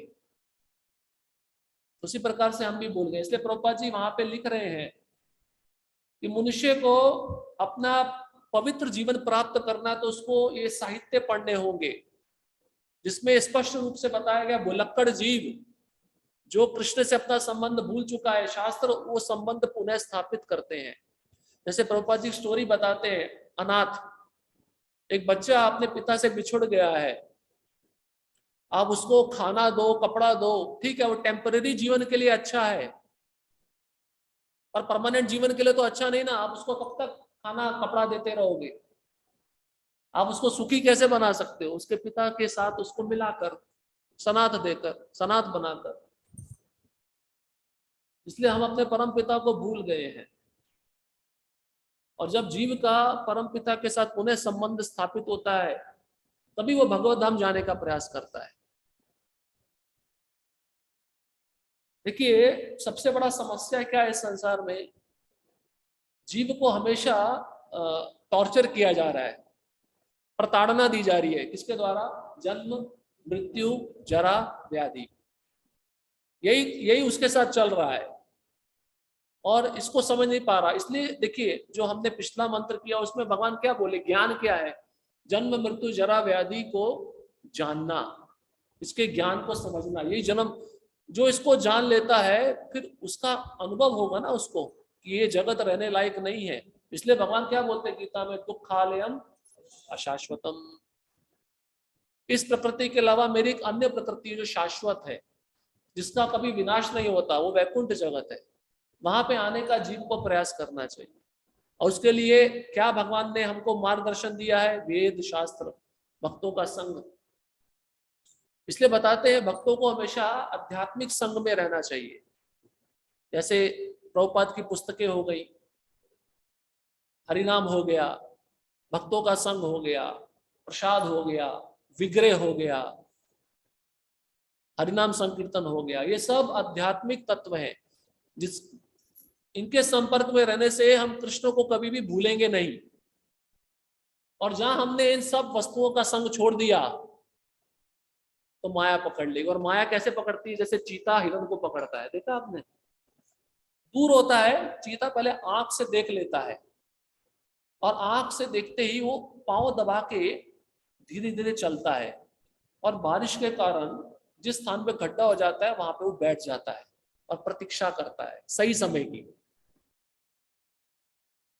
दूर से दौड़ के आएगा तो हिरन को भागने का समय मिल जाएगा, वो आराम से चलते पैर दबाते हुए पास में आ जाता है और बैठ जाता है, फिर अपना एकाग्र करता है, ध्यान एकाग्र करता है। क्योंकि जब तक आपको कोई वस्तु प्राप्त करनी है तो पहले आपको चिंतन करना पड़ेगा ना, एकाग्रता चाहिए। और जैसे मौका देखता है तुरंत दौड़ के झपट लेता है। ऐसे माया कार्य करती है। माया कैसे कार्य करती है? वो जब भक्त में दोष देखती है कि इस भक्त के अंदर एक कमी है, तो वो भक्त सोचता है माया जो है सामने वाले दरवाजे से आएगी, पीछे वाले दरवाजे से नहीं आने वाली। और माया किसी भी दरवाजे से आ सकती है। अगर आपका ध्यान सामने है, जैसे हिरन का ध्यान सामने था पर पीछे नहीं था, तो माया वही देखते है, माया छोटा सा छिद्र निकालती है और उसमें से प्रवेश कर जाती है। और प्रवेश करके क्या करती है? निकटस्थे माया तारे झपटिया धरे, झपट लेती है, वो छोड़ती नहीं है। फिर उस जीव के अंदर द्वंद्व पैदा कर देगी। उस चाहे वह भक्त भी होगा, भक्त के मन में भी विचार आता है मैं भक्तों के संग में क्यों रह रहा हूं, मेरे जीवन का प्रयोजन क्या है। तो माँ यही कार्य करती है, कैसे संग में आकर उस संग को तोड़ा जाए। एक छोटी सा स्टोरी आता है, भक्ति सिद्धांत महाराज बताते हैं, प्रहारी धनंजय स्टोरी का नाम है। एक बार क्या हुआ, एक जमींदार था। भक्त सोचते होंगे इतना स्टोरी क्यों बताते हैं आप, इतना कहानियां क्यों बताते हो, कहानी बोलने से जरा समझ में आ जाता है। एक जमींदार था, उसका एक पुत्र था, 10 पुत्रियां थी, 10 लड़कियां एक लड़का। और उसने अपनी पुत्रियों का शादी कर दिया था बहुत अच्छे अच्छे परिवारों में। अचानक से छुट्टियों का समय आया, 10 की 10 पुत्रियां अपने पिता के घर में आ गई रहने के लिए। अभी सब मिलके रह रहे थे, तो मेहमान जब आता है तो 1-2 दिन के लिए आए तो ठीक है, ज्यादा समय के लिए आएगा तो व्यक्ति सोचता है कब जाएगा। तो पिता थे और पुत्र थे, सोच रहे थे काफी समय बीत गया, जा नहीं रहे हैं। तो उस समय जब रह रहे थे उनको फीस्ट खिलाया जा रहा था, पनीर का सब्जी, रसगुल्ला, कचौड़ी सब खिलाया जा रहा था। तो जहाँ अच्छा अच्छा खाने को मिलता है तो व्यक्ति पसर के बैठ जाता है, जाने का नाम नहीं लेता है। सही बात है ना? आपको रोज अच्छा अच्छा प्रसाद खिलाया जाएगा संडे पे तो आप भी जाने का नाम नहीं लोगे। और समस्या क्या हुआ, अभी पिता सोचने लगे बहुत समय बीत गया, इनको घर जाना चाहिए, ऐसे तो हमारा सब जो राशन पानी खत्म हो जाएगा। तो पुत्र से सलाह लिया क्या करना चाहिए। पुत्र ने बोला ऐसा करते हैं, खाने में थोड़ा कटौती कर देते हैं। जब पनीर का सब्जी मिला था, पनीर का सब्जी थोड़ा कम कर देते हैं, पनीर का सब्जी हटा देते हैं, खाली दाल राइस और चपाती मिल, ठीक है। अब उसमें से 10 परिवार जो आए थे उसमें से 5 चले गए, 5 रह गए। अभी 5 भी ज्यादा समय तक रह रहे तो चिंता होती है ना, कब तक रहेंगे। तो फिर अपने पुत्र से सलाह लिया जमींदार ने, पिता ने। तो पुत्र बोला अभी क्या करते हैं, चपाती बंद कर देते हैं, खाली दाल राइस खिलाने का, ठीक है। अब 5 जो बचे थे, 5 में से 3 चले गए, फिर भी 2 बच गए। अभी क्या किया जाए? बोले अभी दाल राइस बंद कर देते, खिचड़ी खिलाते हैं खाली। खिचड़ी खिलाया तो एक चला गया, एक रह गया, और एक जाने का नाम नहीं ले रहा। अभी क्या किया जाए? अभी क्या करते हैं, खाने से तो काम चलने वाला नहीं, डंडे से काम चलेगा। प्रहारी मतलब प्रहार करना। डंडा लिया और जमींदार ने बोला उसको पीटो। तो उस जमींदार का पुत्र था, ऊपर कंबल ओढ़ के डंडा लाया और डंडे से अपने बहन के पति को पीटने लगा कि भाग जाए। और जैसे उसने मार खाई भाग गया। मतलब इससे हमें क्या शिक्षा मिलती है? हम इस संसार में बने रहने का प्रयास करना चाहते हैं, चाहे कैसी भी परिस्थिति हो। जब तक माया का डंडा नहीं पड़ता तब तक हमको समझ नहीं आता, पर डंडा पड़ने के बाद भी समझ में नहीं आएगा जब तक शुद्ध भक्त का संग नहीं मिलेगा। वो हमारी स्थिति है। देखा ना, कभी कभार कुछ दुर्घटना हो जाती है हमारे सामने, हम थोड़े समय के लिए सीरियस हो जाते हैं, हमारे साथ में जो बैठा था चला गया, थोड़ा समय के लिए विचार आएगा मेरा क्या होगा। पर अगले दिन वो विचार चला जाता है, गायब हो जाता है। इसको कहते हैं प्रहारी धनंजय। जो मारने वाला था जमींदार का पुत्र, उसका नाम धनंजय था। कोई सुन रहा हो किसी का नाम धनंजय हो तो बुरा मत मानना। अब देखिए प्रभुपाद जी आगे क्या कहते हैं।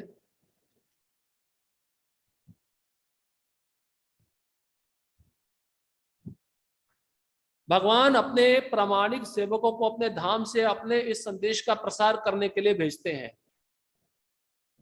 जिससे मनुष्य भगवान के धाम लौट सके। और कभी कभी तो भगवान ये कार्य करने के लिए स्वयं आते हैं, क्योंकि सारे जीव उनकी प्रिय संतान हैं, उनके अंश हैं। अतएव इस भौतिक अवस्था में हमें लगातार मिलने वाले कष्टों को देखकर हमारी अपेक्षा ईश्वर अधिक दुखी होते हैं। देखिए बहुत ही महत्वपूर्ण बात बता रहे हैं प्रभुपाद जी।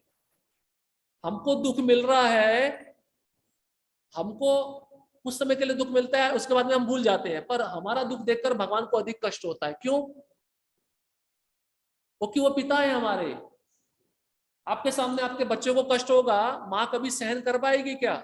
माँ को ज्यादा कष्ट होगा। तो भगवान हमारे माता पिता, उनको सहन नहीं होता है। अब कोई प्रश्न पूछ सकता है, फिर सहन नहीं होता तो हमको इस संसार में क्यों डाला? आपको इसका उत्तर भी बहुत बार दे चुके हैं पहले, क्योंकि हमारी जिद थी। हमने इच्छा रखा, द्वेष रखा कृष्ण से, इसलिए हमको यहाँ पे भेजा गया। तुम अपना अगला अलग दुनिया बनाओ।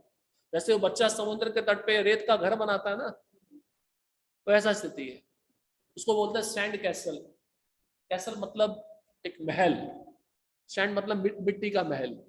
हम भी अपना मिट्टी का महल बना के बैठे हैं चलकर रंजी में। कब माया का लाट आएगा समुद्र का, उसको ध्वस्त कर देगा। कोई शिरडोन में बैठा है, कोई किसी जगह पे बैठा है, सब जगह बैठे हैं अपना अपना मिट्टी का महल बना के। इसलिए देखिए भगवान क्या करते हैं, या तो अपने शुद्ध भक्तों को भेजते हैं, जैसे प्रभुपाद जी को भेजा कि भैया इन बद्ध जीवों के अंदर ज्ञान जागृत करो, उससे मेरे पास में लेके आओ। नहीं तो अगर अपने शुद्ध भक्त को नहीं भेजते तो भगवान स्वयं आते हैं। भगवान को आने की आवश्यकता नहीं, पर क्यों आ रहे? प्रेम के वश आ रहे, क्योंकि जीव मेरी संतान है। आपने देखा ना कभी कभार एक पुत्र होता है, जब मुसीबत में आ जाता है तो पिता स्वयं आते हैं ना उसको बचाने के लिए। भगवान ऐसे जीव को बचाने के लिए, उसकी रक्षा करने के लिए आते हैं। इस भौतिक जगत के कष्ट हमें अप्रत्यक्ष रूप से जड़ पदार्थ से हमारी असंगतता की याद दिलाते रहते हैं। बुद्धिमान जीव सामान्यतः इन चेतावनियों पर ध्यान देकर विद्या या दिव्य ज्ञान के सेवन में लग जाते हैं। आध्यात्मिक ज्ञान के सेवन के लिए मनुष्य जीवन सर्वश्रेष्ठ अवसर है, और जो मनुष्य इस अवसर का लाभ नहीं उठाता वह नराधम कहलाता है। अब प्रभुपाद जी कहते हैं, जो कष्ट हमको इस संसार में मिलते हैं, जीवन में मिलते हैं, वो क्या दर्शाते हैं कि जड़ पदार्थ के साथ हम कितना भी रहेंगे, हम कितना भी संग करेंगे, हमको सुख नहीं मिलने वाला। जैसे पहले भी आपको बताया, एक बच्चा है खिलौने के साथ खेल रहा है, वो जड़ पदार्थ है, पर जब उस जड़ पदार्थ की जगह, उस खिलौने की जगह माता पिता ले लेते हैं, माता पिता बच्चे के साथ खेलते हैं, उसको कितना आनंद आता है, क्योंकि माता पिता चेतन है। तो बच्चा कब तक खेलता रहेगा उस खिलौने के साथ? नहीं खेल सकता ज्यादा समय तक। इसलिए जो भक्त बुद्धिमान होते हैं, प्रभुपाद जी लिख रहे हैं, इस संसार के कष्टों को चेतावनी समझते हैं, वार्निंग। अभी समय हो गया है, मेरी मृत्यु किसी भी समय हो सकती है, मुझे गंभीर हो जाना चाहिए। हम होते हैं गंभीर। माया ने ऐसा पर्दा डाल के रखा है कि हमारे जीवन में कितना भी कष्ट आएगा, पर तब भी हम गंभीर नहीं होते। यही तो प्रश्न पूछा था ना युधिष्ठिर महाराज को यक्ष ने, इस संसार में सबसे आश्चर्य वस्तु क्या है? आश्चर्य वस्तु यही है कि मेरे घर के लोग जा रहे हैं, शमशान में जा रहे हैं, पर उसको ऐसा लगता है मैं नहीं जाऊंगा। ये सबसे आश्चर्य वाली वस्तु है। तो जो गंभीर भक्त होता है, अपने सामने देखता है जन्म बहुत कष्टदायक है, माँ के पेट में 9 महीना रहना पड़ता है, उल्टा मलमूत्र में रहना पड़ता है, माँ जो खाती है वही बच्चे को लगता है, और मृत्यु 40,000 बिच्छू काटते हैं, व्याधि बुढ़ापा, ये सब जब उसको अनुभव होता है तो वो गंभीर हो जाता है। वो समझ आता है ये संसार मेरे रहने लायक नहीं है, वो प्रयास करता है अब निकलने का, यहां से निकल के भगवत धाम जाने का प्रयास करता है। इसलिए प्रभुपाद जी कहते हैं वो भक्त चेतावनी देखकर दिव्य ज्ञान के सेवन में लग जाते हैं। दिव्य ज्ञान मतलब शास्त्र का ज्ञान। और फिर समझते हैं आध्यात्मिक ज्ञान के सेवन के लिए मनुष्य जीवन ही मिला है। आध्यात्मिक ज्ञान को तो मनुष्य जीवन में अतिरिक्त किसी और शरीर में प्राप्त किया जा सकता है क्या? नहीं किया जा सकता। अगर इस आध्यात्मिक ज्ञान को मनुष्य शरीर में प्राप्त नहीं किया तो वो लाभ आपने खो दिया। उसको कहते हैं आत्महा, हमने पहले पढ़ा, आत्मा का हनन करने वाला। इंद्र तृप्ति के लिए भौतिक ज्ञान की प्रगति अर्थात अविद्या का मार्ग बराबर होने वाले जन्म तथा मृत्यु का मार्ग है। आध्यात्मिक अस्तित्व में जीव की जन्म या मृत्यु नहीं होती। जन्म तथा मृत्यु तो आत्मा के बाहरी आवरण अर्थात शरीर पर लागू होते हैं। मृत्यु तो बाहरी वस्त्रों के उतारने के समान है और जन्म बाहरी वस्त्रों को धारण करने के समान है। मूर्ख मनुष्य जो अविद्या के सेवन में बुरी तरह से लीन रहते हैं वह इस क्रूर विधि की चिंता नहीं करते। भ्रामक शक्ति के सौंदर्य से मोहित होकर वे बारंबार उन्हीं कष्टों का शिकार होते रहते हैं और प्रकृति के नियमों से कोई शिक्षा ग्रहण नहीं कर पाते। प्रभुपाद जी कहते हैं अब कोई व्यक्ति इंद्र तृप्ति में लगा है, सोचा मैं भौतिक प्रगति कर रहा हूं, तो ये कैसा मार्ग है? अविद्या का मार्ग है। पंचतंत्र में एक नचिकेता का स्टोरी आता है। नचिकेता सुना आपने? नचिकेता एक बालक था। एक बार क्या हुआ, उसके पिता राजा थे और राज्य के लोगों को दान दे रहे थे, भिक्षा दे रहे थे, और बच्चा साथ में खड़ा था। तो ब्राह्मण को गाय दान दे रहे थे। गाय जो थी वो बूढ़ी थी, दूध देने वाली नहीं थी। उस गाय के शरीर में हड्डियां थी। उस बच्चे ने पूछा, पिताजी ऐसा गाय आप ब्राह्मण को क्यों दान दे रहे हो जो बूढ़ी है, जो दूध नहीं देती? ये तो ठीक नहीं है। तो पिता परेशान हो रहा था बार बार बच्चे के प्रश्नों से। देखा होगा बच्चा जब बार बार प्रश्न करता तो पिता परेशान हो जाते हैं, वो कहते चुप रहे।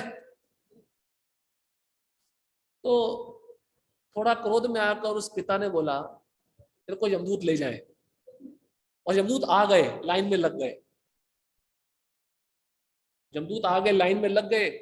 जैसे उसके पास में आए तो उस राजा ने पूछा आपको क्या चाहिए? बोले आपका पुत्र चाहिए।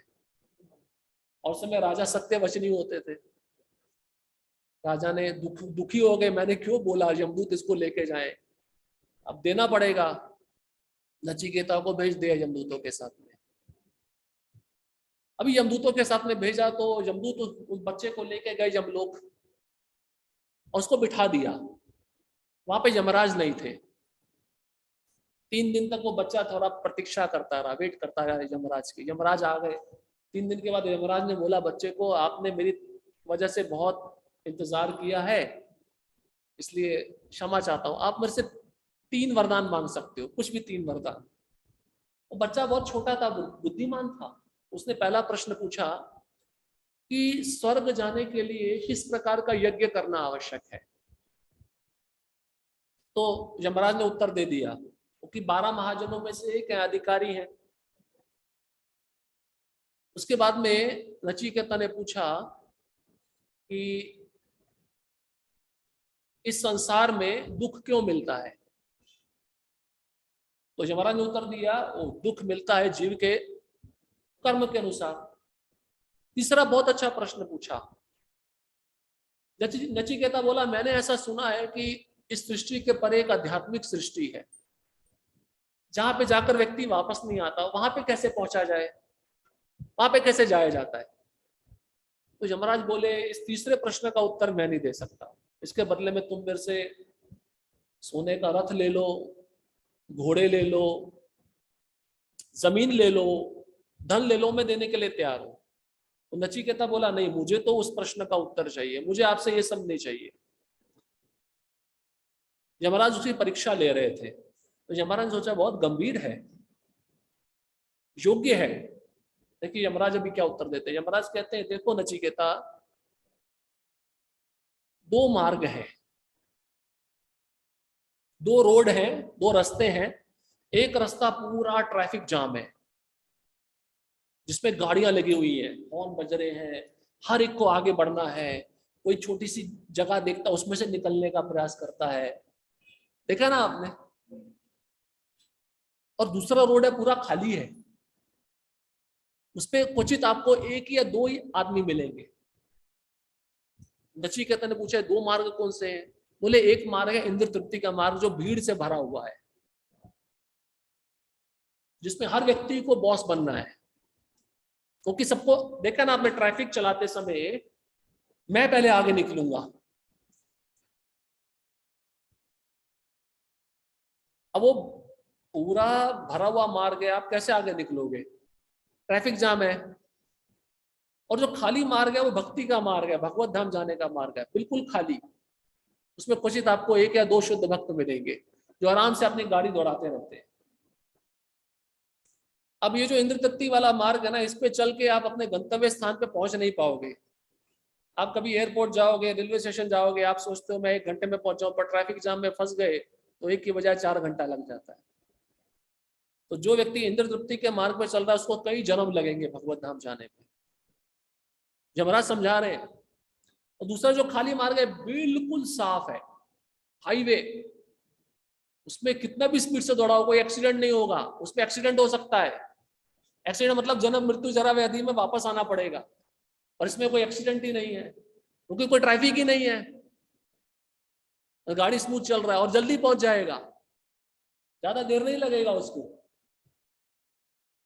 तो यमराज बोले ये दो मार्ग है, इसमें से अभी जीव को डिसाइड करना है, तुमको डिसाइड करना है कौन से मार्ग पे जाना है। एक होता है निवृत्ति मार्ग, एक होता है प्रवृत्ति मार्ग। प्रवृत्ति मार्ग मतलब ट्रैफिक जाम, इंद्र तृप्ति। प्रभुपाद जी कहे हैं 99.9% लोग इंद्र तृप्ति में लगे हुए हैं, 0.1% लोग भक्ति में लगे हैं, जो भगवत धाम जाने का प्रयास कर रहे हैं।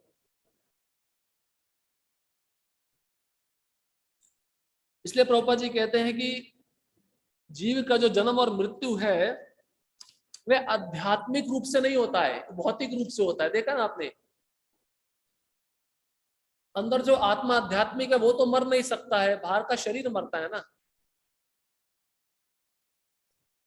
तो जन्म मृत्यु भौतिक शरीर को प्रभावित करता है, आत्मा को प्रभावित नहीं करता।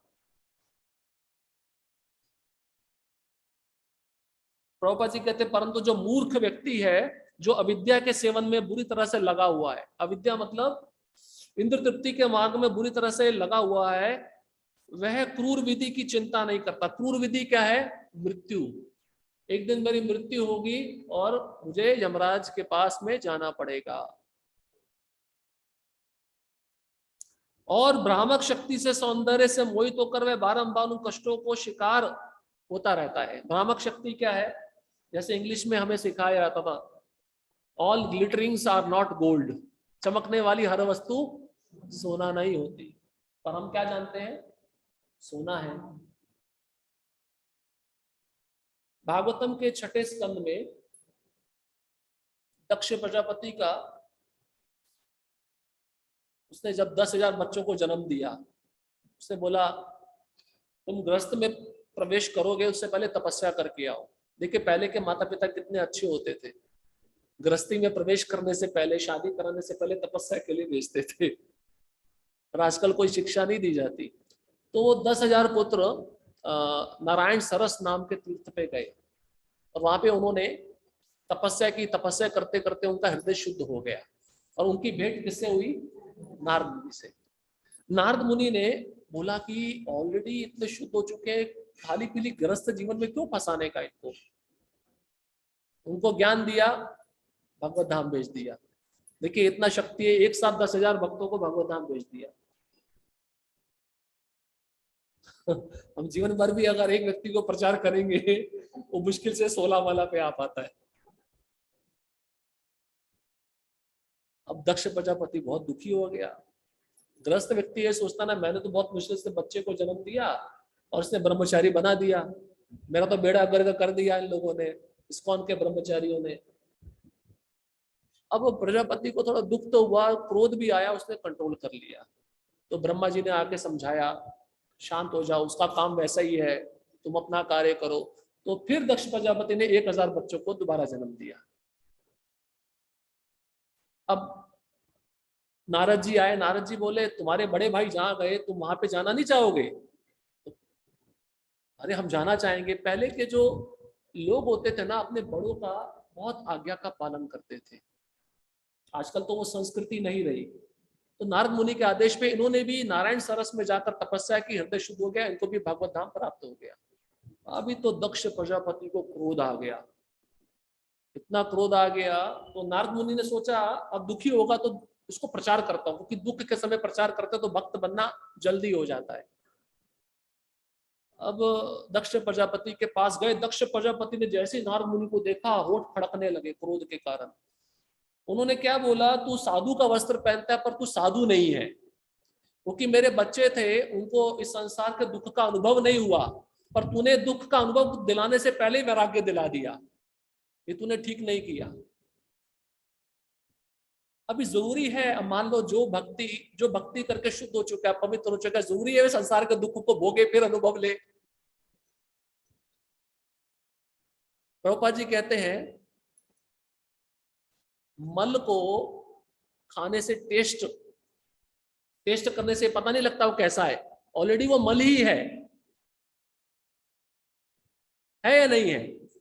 तो फिर अगर व्यक्ति को महसूस हो रहा है कि भैया इस संसार में दुख है, तो उसका अनुभव क्यों लेने का उसमें पढ़ के? अनुभव वाले तो वो व्यक्ति है जो बुद्धि नहीं है भाई। एक तो होता है जो सुन के समझ लेता है, और एक होता है जिसको सुन के समझ में नहीं आता तो करके देख लो। पर कई भक्त ऐसे जो सुन के समझ लेते हैं ये तकलीफ है, इसमें नहीं जाने का। ऐसे अग्नि का स्वरूप है ताप देना, आप उसमें उंगली डालोगे तो उंगली जलेगी नहीं जलेगी, पर मैं सोचूं देखते कैसे जलती है, फिर हाथ डाल के देख लो। प्रभुपाद जी वहां पे उदाहरण दिए गर्भवती स्त्री का। प्रभुपाद जी का उदाहरण बहुत समझने लायक है। गर्भवती स्त्री जब एक बार गर्भ धारण करती है तो उसको बहुत वेदना होती है, सोचती है अभी आज के बाद मैं कभी भी गर्भ धारण नहीं करूंगी, पर इंद्र तृप्ति इतनी प्रबल है कि फिर वो गर्भ धारण करती है, उस दर्द को भूल जाती है। तो सुने हुए वाक्य को भी हम समझ नहीं पा रहे हैं, तो फिर शास्त्र कहता है ठीक है करके देख लो। जिसको गृहस्थ आश्रम में दुख का अनुभव करना है, जो सुन के नहीं समझ पा रहा है, तो शादी करके देख लो, अनुभव कर लो। इसलिए प्रभुपाद जी देखिए यहाँ पे यही वाक्य बता रहे हैं, भ्रामक शक्ति के सौंदर्य से मोहित होकर वे बारंबार उन्हीं कष्टों का शिकार होते रहते हैं। अब कष्ट क्या है? पुनरपि जन्मम पुनरपि मरणम पुनरपि जननी जठरे शयनम, बार बार जन्म लो, बार बार मृत्यु को प्राप्त होते रहो। इसके पश्चात प्रभुपाद जी अभी देखिए हम जो श्लोक था अब उसके मूल तत्व पे आ रहे हैं। अतः विद्या अर्थात दिव्य ज्ञान का अनुशीलन मनुष्य के लिए अनिवार्य है। रुग्ण भौतिक दशा में इंद्रिय भोग को जहां तक संभव हो नियंत्रित रखना चाहिए। इस शारीरिक अवस्था में अबाध इंद्र तृप्ति अज्ञान तथा मृत्यु का मार्ग है। जीव आध्यात्मिक इंद्रियों से विहीन नहीं है, प्रत्येक जीव अपने मूल आध्यात्मिक रूप में इन समस्त इंद्रियों से युक्त होता है, जो भौतिक शरीर तथा मन से आच्छादित होने के कारण अब भौतिक रूप से व्यक्त हुई है। प्रभुपाद जी कहते हैं ये जो शरीर आपको दिख रहा है ना, आंख कान जीवा, ये सब भौतिक इंद्रियां हैं, पर अंदर आत्मा है, उस आत्मा की भी आध्यात्मिक इंद्रियां हैं जिसको सदिंद्रियां बोलते हैं, सत्य के मार्ग पे चलने वाली। पर ये जो अभी इंद्रियां हमको दिख रही है कदेंद्रियां हैं। कदेंद्रियां मतलब झूठ की इंद्रियां, जिसको हमने विषयों में लगा रखा है, भोग में लगा रखा है।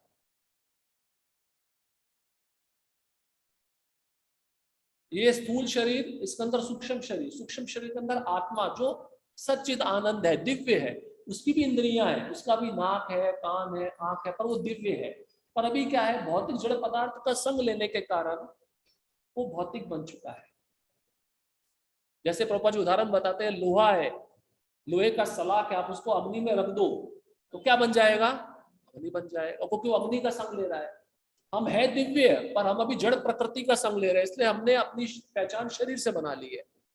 हमारी इंद्रियां अभी जो दिव्य है ढक गई हैं, सुप्त हो गई हैं। जैसे माचिस के अंदर अग्नि है, पर कैसे प्रकट होती है? उसको जलाने से। तो प्रभुपाद जी कहते हैं अंदर आध्यात्मिक इंद्रिय पर जागृत कैसे होंगी? भगवान का श्रवण करने से, भगवान का कीर्तन करने से।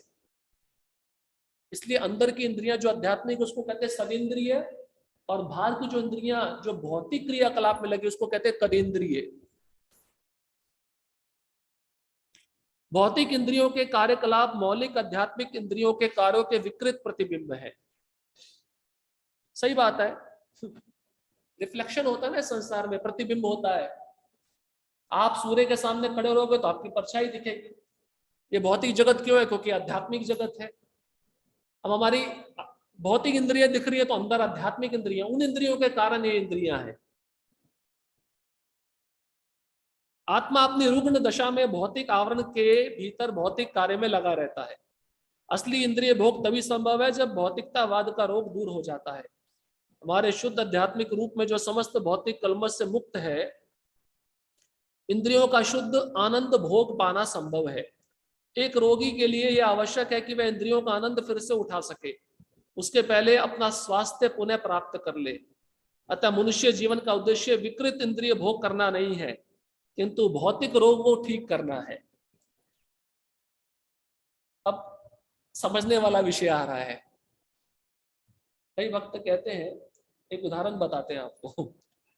कई भक्त बीमार होते हैं, सोचते हैं दवाई लेने का आवश्यकता नहीं है, हम ठीक हो जाएंगे, पर दवाई लेना चाहिए। क्यों? क्योंकि वो शरीर दवाई लेने से ठीक हो जाता है, तो आप उस शरीर को किस में लगा सकते हो? सेवा। और वो शरीर अगर ठीक नहीं हुआ दवाई लेने के ना लेने के कारण, वो बीमार पड़ा रहा, तो क्या उपयोग उसका? इसलिए प्रभुपाद जी कहते थे पहले शरीर, फिर साधना, फिर सेवा। क्योंकि आपका शरीर ही ठीक नहीं है तो आप सेवा कैसे करोगे? शरीर माध्यम खलु धर्म साधन। हाँ, हालांकि हम शरीर नहीं आत्मा है, पर इसका अर्थ ये नहीं कि हम शरीर की तरफ ध्यान ना दें। कई भक्त बहुत ऊंचे स्तर पे होते हैं, जैसे भक्ति सिद्धांत सरस्वती ठाकुर अपने जीवन में बीमार होने पे कभी भी दवाई नहीं लिए, वो मुक्त जीव है। हम वैसा अनुकरण नहीं कर सकते, नकल नहीं कर सकते। श्रील प्रभुपाद जी भी अपने अंतिम समय में, शरीर छोड़ते समय, जब उनकी हड्डियां दिखने लगी, मांस खत्म हो गया, तो उन्होंने दवाई नहीं लिया। उन्होंने बोला खाली हरिनाम और चरणामृत, ये मेरा जीवन है। हम वो अनुकरण नहीं कर सकते, नकल नहीं कर सकते। इसलिए प्रभुपाद जी कह रहे हैं भगवान की सेवा के लिए हमको शरीर ठीक से रखना होगा। भाई देखो, आप, एक उदाहरण है, इस शरीर एक कार की तरह है ना। कार के दो आगे हेडलाइट होती है, हमारी दो आंखें हैं, ठीक है। कार के चार पहिए हैं, तो हमारे भी दो हाथ दो पांव हैं। कार के रेडिएटर में पानी डाला जाता है, हम भी पानी पीते हैं। कार के पेट्रोल टैंक में पेट्रोल डाला जाता है, हम भी खाना खाते हैं। कार के टायर में हवा होता है, हमारे शरीर में भी हवा है। पर कार में ड्राइवर जैसे ही बैठता है वो कार को भूल जाता है। ऐसे हम जब इस शरीर में आए, हम आत्मा को भूल गए। शरीर का ध्यान रखना पड़ेगा, सही समय पे खाना, सही समय पे सोना। किस लिए? भगवान की सेवा के लिए। इसलिए प्रभुपाद जी कह रहे हैं कि आप अपने शरीर के तापमान को नॉर्मल रखो, इंद्र तृप्ति करो, पर सीमित मात्रा में, और भगवान को केंद्र बिंदु में रखकर। जैसे प्रभुपाद जी कहते थे, गृहस्थ जीवन में संतान होनी चाहिए, पर वो कृष्ण भावना भावी संतान होनी चाहिए। कुत्ते बिल्ली की तरह संतान को जन्म नहीं देना चाहिए। अगर आप कृष्ण भावना भावी संतान को जन्म दे रहे हो तो आपका कार्य सफल है।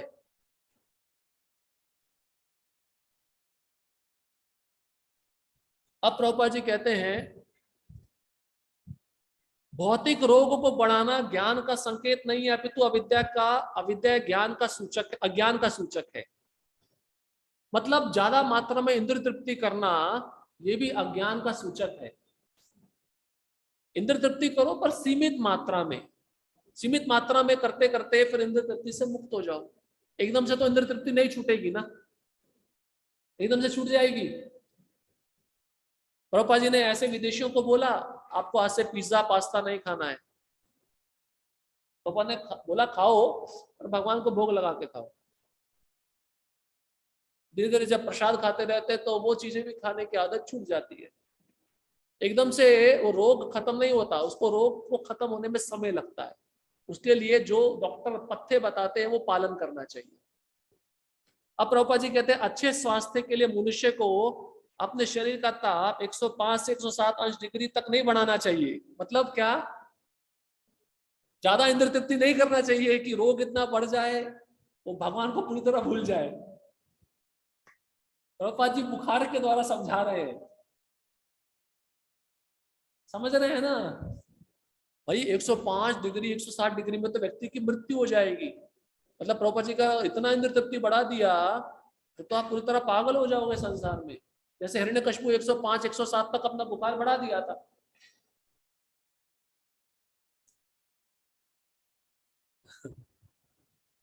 अभी तो ये ताप देखिए, नॉर्मल बॉडी का टेम्परेचर यहाँ पे बताया गया 98.6 होना चाहिए। 99 भी होगा तो वो भी थोड़ा सा बुखार माना जाता है। अभी तो ये ताप 98.6 अंश की सामान्य अवस्था तक रखना चाहिए। मनुष्य जीवन का यही लक्ष्य होना चाहिए। भौतिक सभ्यता की आधुनिक प्रवृत्ति ज्वरग्रस्त भौतिक दशा के ताप को बढ़ाना है, जो परमाणु शक्ति के रूप में 107 अंश तक पहुंचा हुआ है। प्रभुपाद जी कह रहे हैं शरीर को बनाए रखने से शरीर के प्रति आसक्त मत हो जाओ। मतलब इसी शरीर को खिला रहे हैं पिला रहे हैं पर आत्मा की तरफ कुछ भी ध्यान नहीं है, ऐसा नहीं करना है। शरीर को मेंटेन करके रखो पर बिना आसक्ति के। भाई गाड़ी को खिलाओ, पेट्रोल डालो, हवा डालो, पानी डालो, पर आसक्ति मत रखो। कहने का तात्पर्य ये है क्योंकि आप गाड़ी को अच्छे से मेंटेन करोगे तो वो चल पाएगी। आप शरीर को अच्छे से मेंटेन नहीं कर पा रहे हो, ज्यादा इंद्र तृप्ति कर रहे हो, ज्यादा भोग कर रहे हो, तो क्या होगा, कृष्ण से बहुत दूर चले जाओगे और माया पूरी तरह दबोच लेगी। इसलिए नॉर्मल टेम्परेचर मतलब 98.6। भक्त जो होता है ना गृहस्थ आश्रम में, वो ऐसे रहना चाहिए। मैं जो भी करूं कृष्ण के लिए करूं, तब उसका जो नॉर्मल टेम्परेचर है वो 98.6 रहेगा।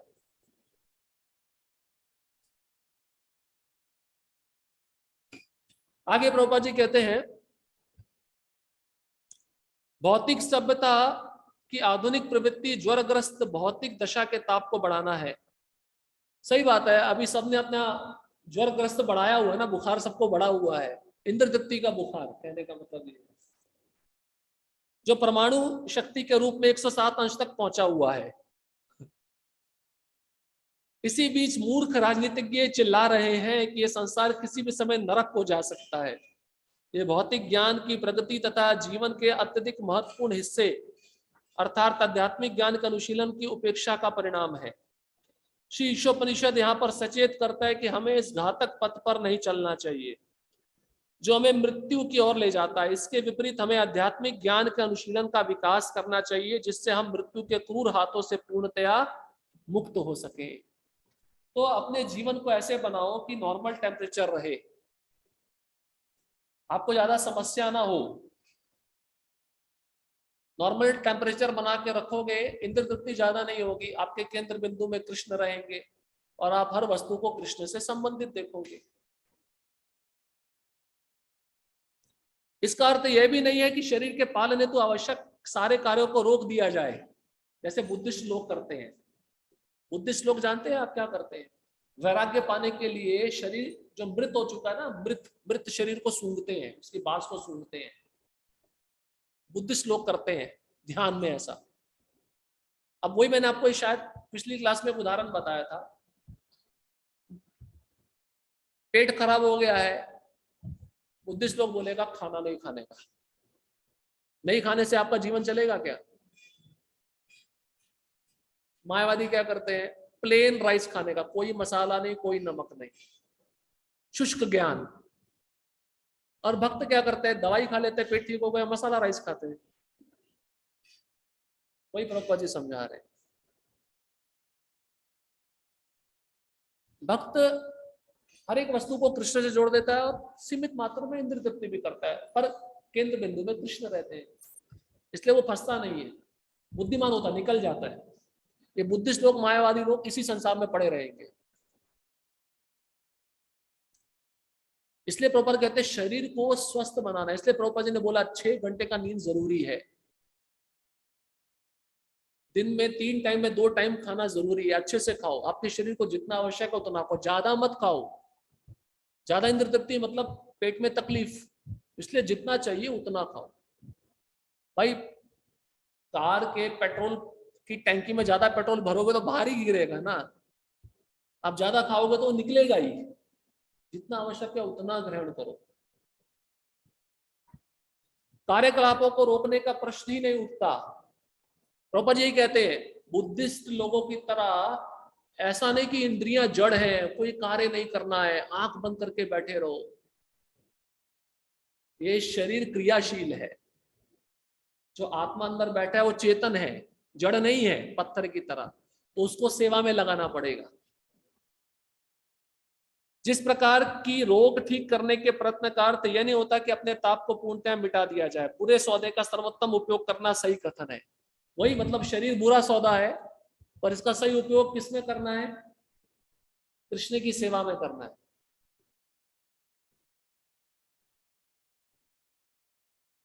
इसलिए प्रसाद खाओ, भजन और भगवान का नाम सुनो, अपनी आंखों से भगवान का दर्शन करो, ये सर्वोत्तम उपयोग है इस पूरे शरीर का।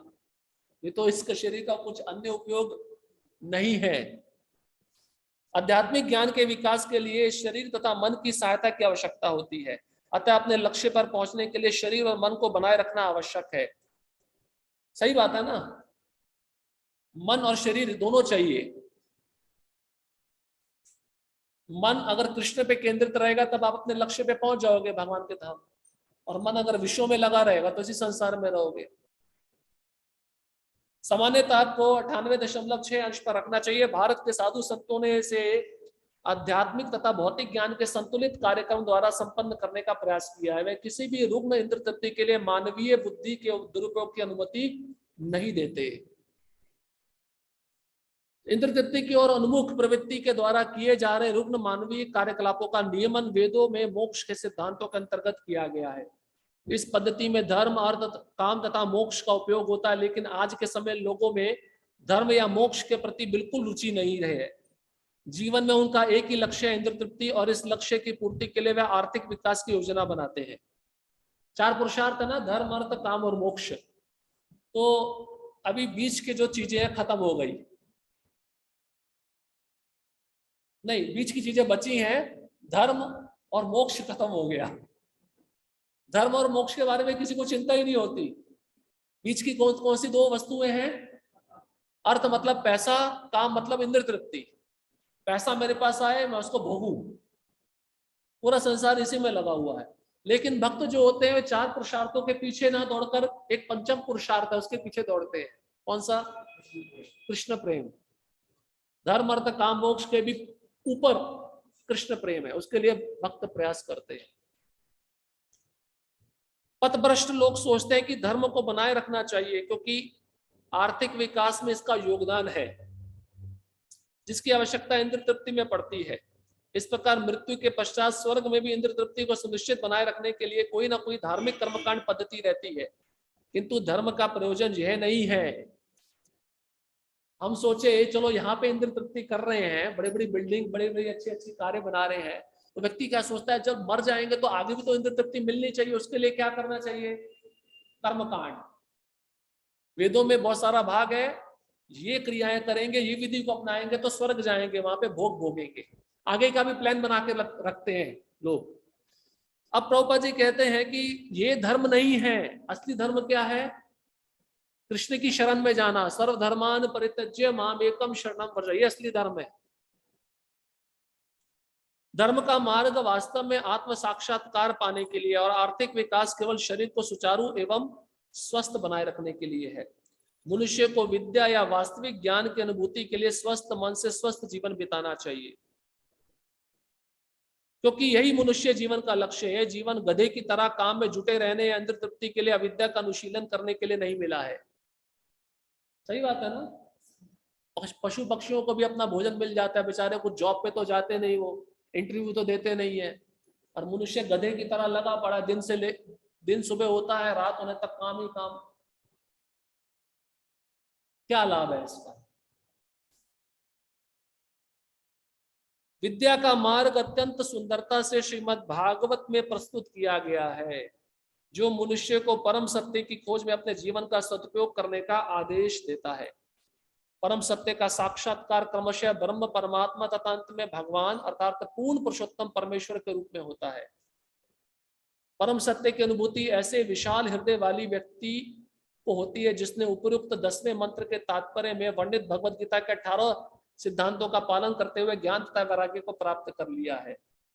पिछले मंत्र में हमने 18 सिद्धांत पढ़े थे ना, दंभहीनता, विनम्रता, आसक्ति से मुक्त होना, सब। तो प्रभुपाद जी कह रहे हैं कि भगवान का ज्ञान उसी को होगा जिसने 18 सिद्धांतों को अपने जीवन में उतारा है, उसी को भगवान का साक्षात्कार हो सकता है। ये तो ब्रह्म और परमात्मा के ही स्तर पे रहेगा या तो उससे भी नीचे रहेगा। इन 18 सिद्धांतों का मुख्य लक्ष्य पूर्ण पुरुषोत्तम भगवान की दिव्य भक्ति में सेवा प्राप्त करना है। अतः सभी वर्गों के व्यक्तियों को भगवान की भक्ति में सेवा की कला सीखने के लिए प्रोत्साहित किया जाता है। प्रभुपाद जी चाहते थे कि जो सेंटर मैंने बनाए हैं उन सेंटरों में ज्यादा से ज्यादा मात्रा में लोग आए और भक्ति की विधि को सीखें, इसलिए इसको विद्या का केंद्र माना जाता है। विद्या के लक्ष्य का निश्चित मार्ग श्रील रूप गोस्वामी द्वारा अपनी पुस्तक भक्ति रसामृत सिंधु में वर्णित है, जिसे हमने अंग्रेजी में द नेक्टर ऑफ डिवोशन के शीर्षक से प्रकाशित किया है। श्रीमद् भागवत के प्रथम स्कंद द्वितीय अध्याय 14वें श्लोक में विद्या के अनुशीलन को निम्नलिखित शब्दों में संक्षिप्त रूप में दिया गया है। तस्मादे के न मनसा भगवान सात्वताम पति श्रोतव्य कीर्तितव्यश्च ध्येय पूज्यश्च नित्यदा।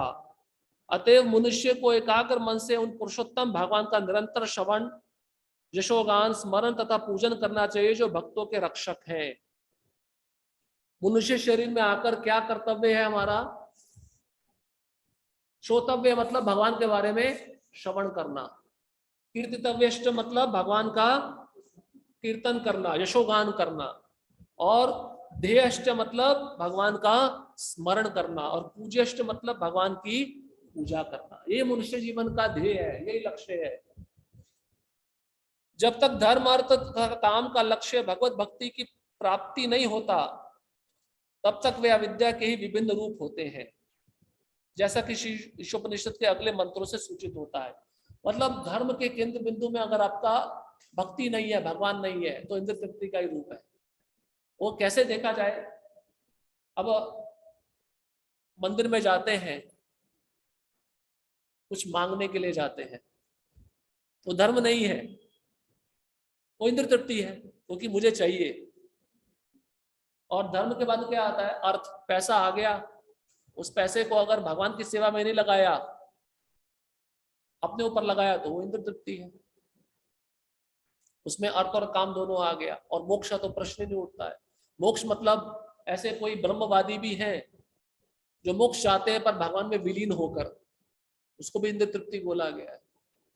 तो भागवतम का एक सुंदर श्लोक है, वो बोल के समाप्त करेंगे। ये भागवतम के तीसरे स्कंद के 23वें अध्याय का 56वां श्लोक है। इसमें बताते हैं, नेह यत्कर्म धर्माय न विरागाय कल्पते न तीर्थ पद सेवाय जीवन नपि मृतो ही सा। क्या कहते हैं सुखदेव गोस्वामी? वे कहते हैं, जिस पुरुष के कर्म से ना तो धार्मिक जीवन का उत्कर्ष होता है, जो आखिरी श्लोक है उसी का यहाँ पे अर्थ बताया गया है, उसी से संबंधित है। कोई व्यक्ति धर्म कर रहा है, धार्मिक क्रिया कर रहा है, पर उससे भगवान के प्रति प्रेम उत्पन्न नहीं हो रहा, फिर न जिसके धार्मिक विधि विधानों से उसे वैराग्य प्राप्त हो पाता है, धर्म के मार्ग में लगे हो पर वैराग्य भी नहीं आ रहा है, मतलब आसक्ति खत्म नहीं हो रही है। और वैराग्य प्राप्त पुरुष यदि श्री भगवान की भक्ति को प्राप्त नहीं होता, जिसको कहते हैं शुष्क ज्ञान, वैराग्य प्राप्त कर लिया पर भक्ति प्राप्त नहीं हुई, तो उसे जीवित होते हुए मृत मानना चाहिए। वो व्यक्ति जीवित दिख रहा है पर कैसा है? मरा हुआ। ये भागवतम कह रहा है। धर्म के बीच में अगर भगवान केंद्र बिंदु नहीं है, धर्म क्या है? 4 वर्ण 4 आश्रम है, उसका अपना वृत्तिपरक कर्तव्य है, ब्राह्मण क्षत्रिय वैश्य शूद्र ब्रह्मचारी गृहस्थ वानप्रस्थ सन्यास। अब उसके केंद्र बिंदु में, आपके क्रियाकलापों के केंद्र बिंदु में कृष्ण की सेवा नहीं है, तो उसका क्या परिणाम होगा? धर्म के जो विधि विधान है उससे वैराग्य नहीं होने वाला, और वैराग्य नहीं होगा तो भगवान के प्रति भक्ति कैसे जागृत होगी? तो ऐसा व्यक्ति जिसके अंदर भगवान के प्रति प्रेम ना हो, कार्य कर रहा है, उस कर्म के प्रति भगवान के उत्कर्ष जागृत नहीं हो रहा है, या फिर भगवान के प्रति प्रेमा भक्ति प्राप्त नहीं हो पा रही, वैराग्य हो गया पर प्रेमा भक्ति प्राप्त नहीं हो पा रही। जैसे ब्रह्मवादी होते हैं, मायावादी होते हैं, एक जगह पे बैठे रहते हैं, ध्यान करते हैं, वैराग्य तो मिल गया संसार से, पर भगवान के प्रति भक्ति जागृत नहीं हुई, ये जीते जी मरे के समान। इसलिए इस संसार में अभी एक ही कंक्लूजन है, जो भक्त भक्ति में लगा वही जीवित है, बाकी सब मरे हुए हैं। जो भक्त भगवान की सेवा में लगा हुआ है वही जीवित है। अब बाहर जाओगे तो सब आपको मरे हुए दिखेंगे, दिख रहे वो चलते हुए, स्कूटर चलाते हुए, पर मरे हुए हैं सब।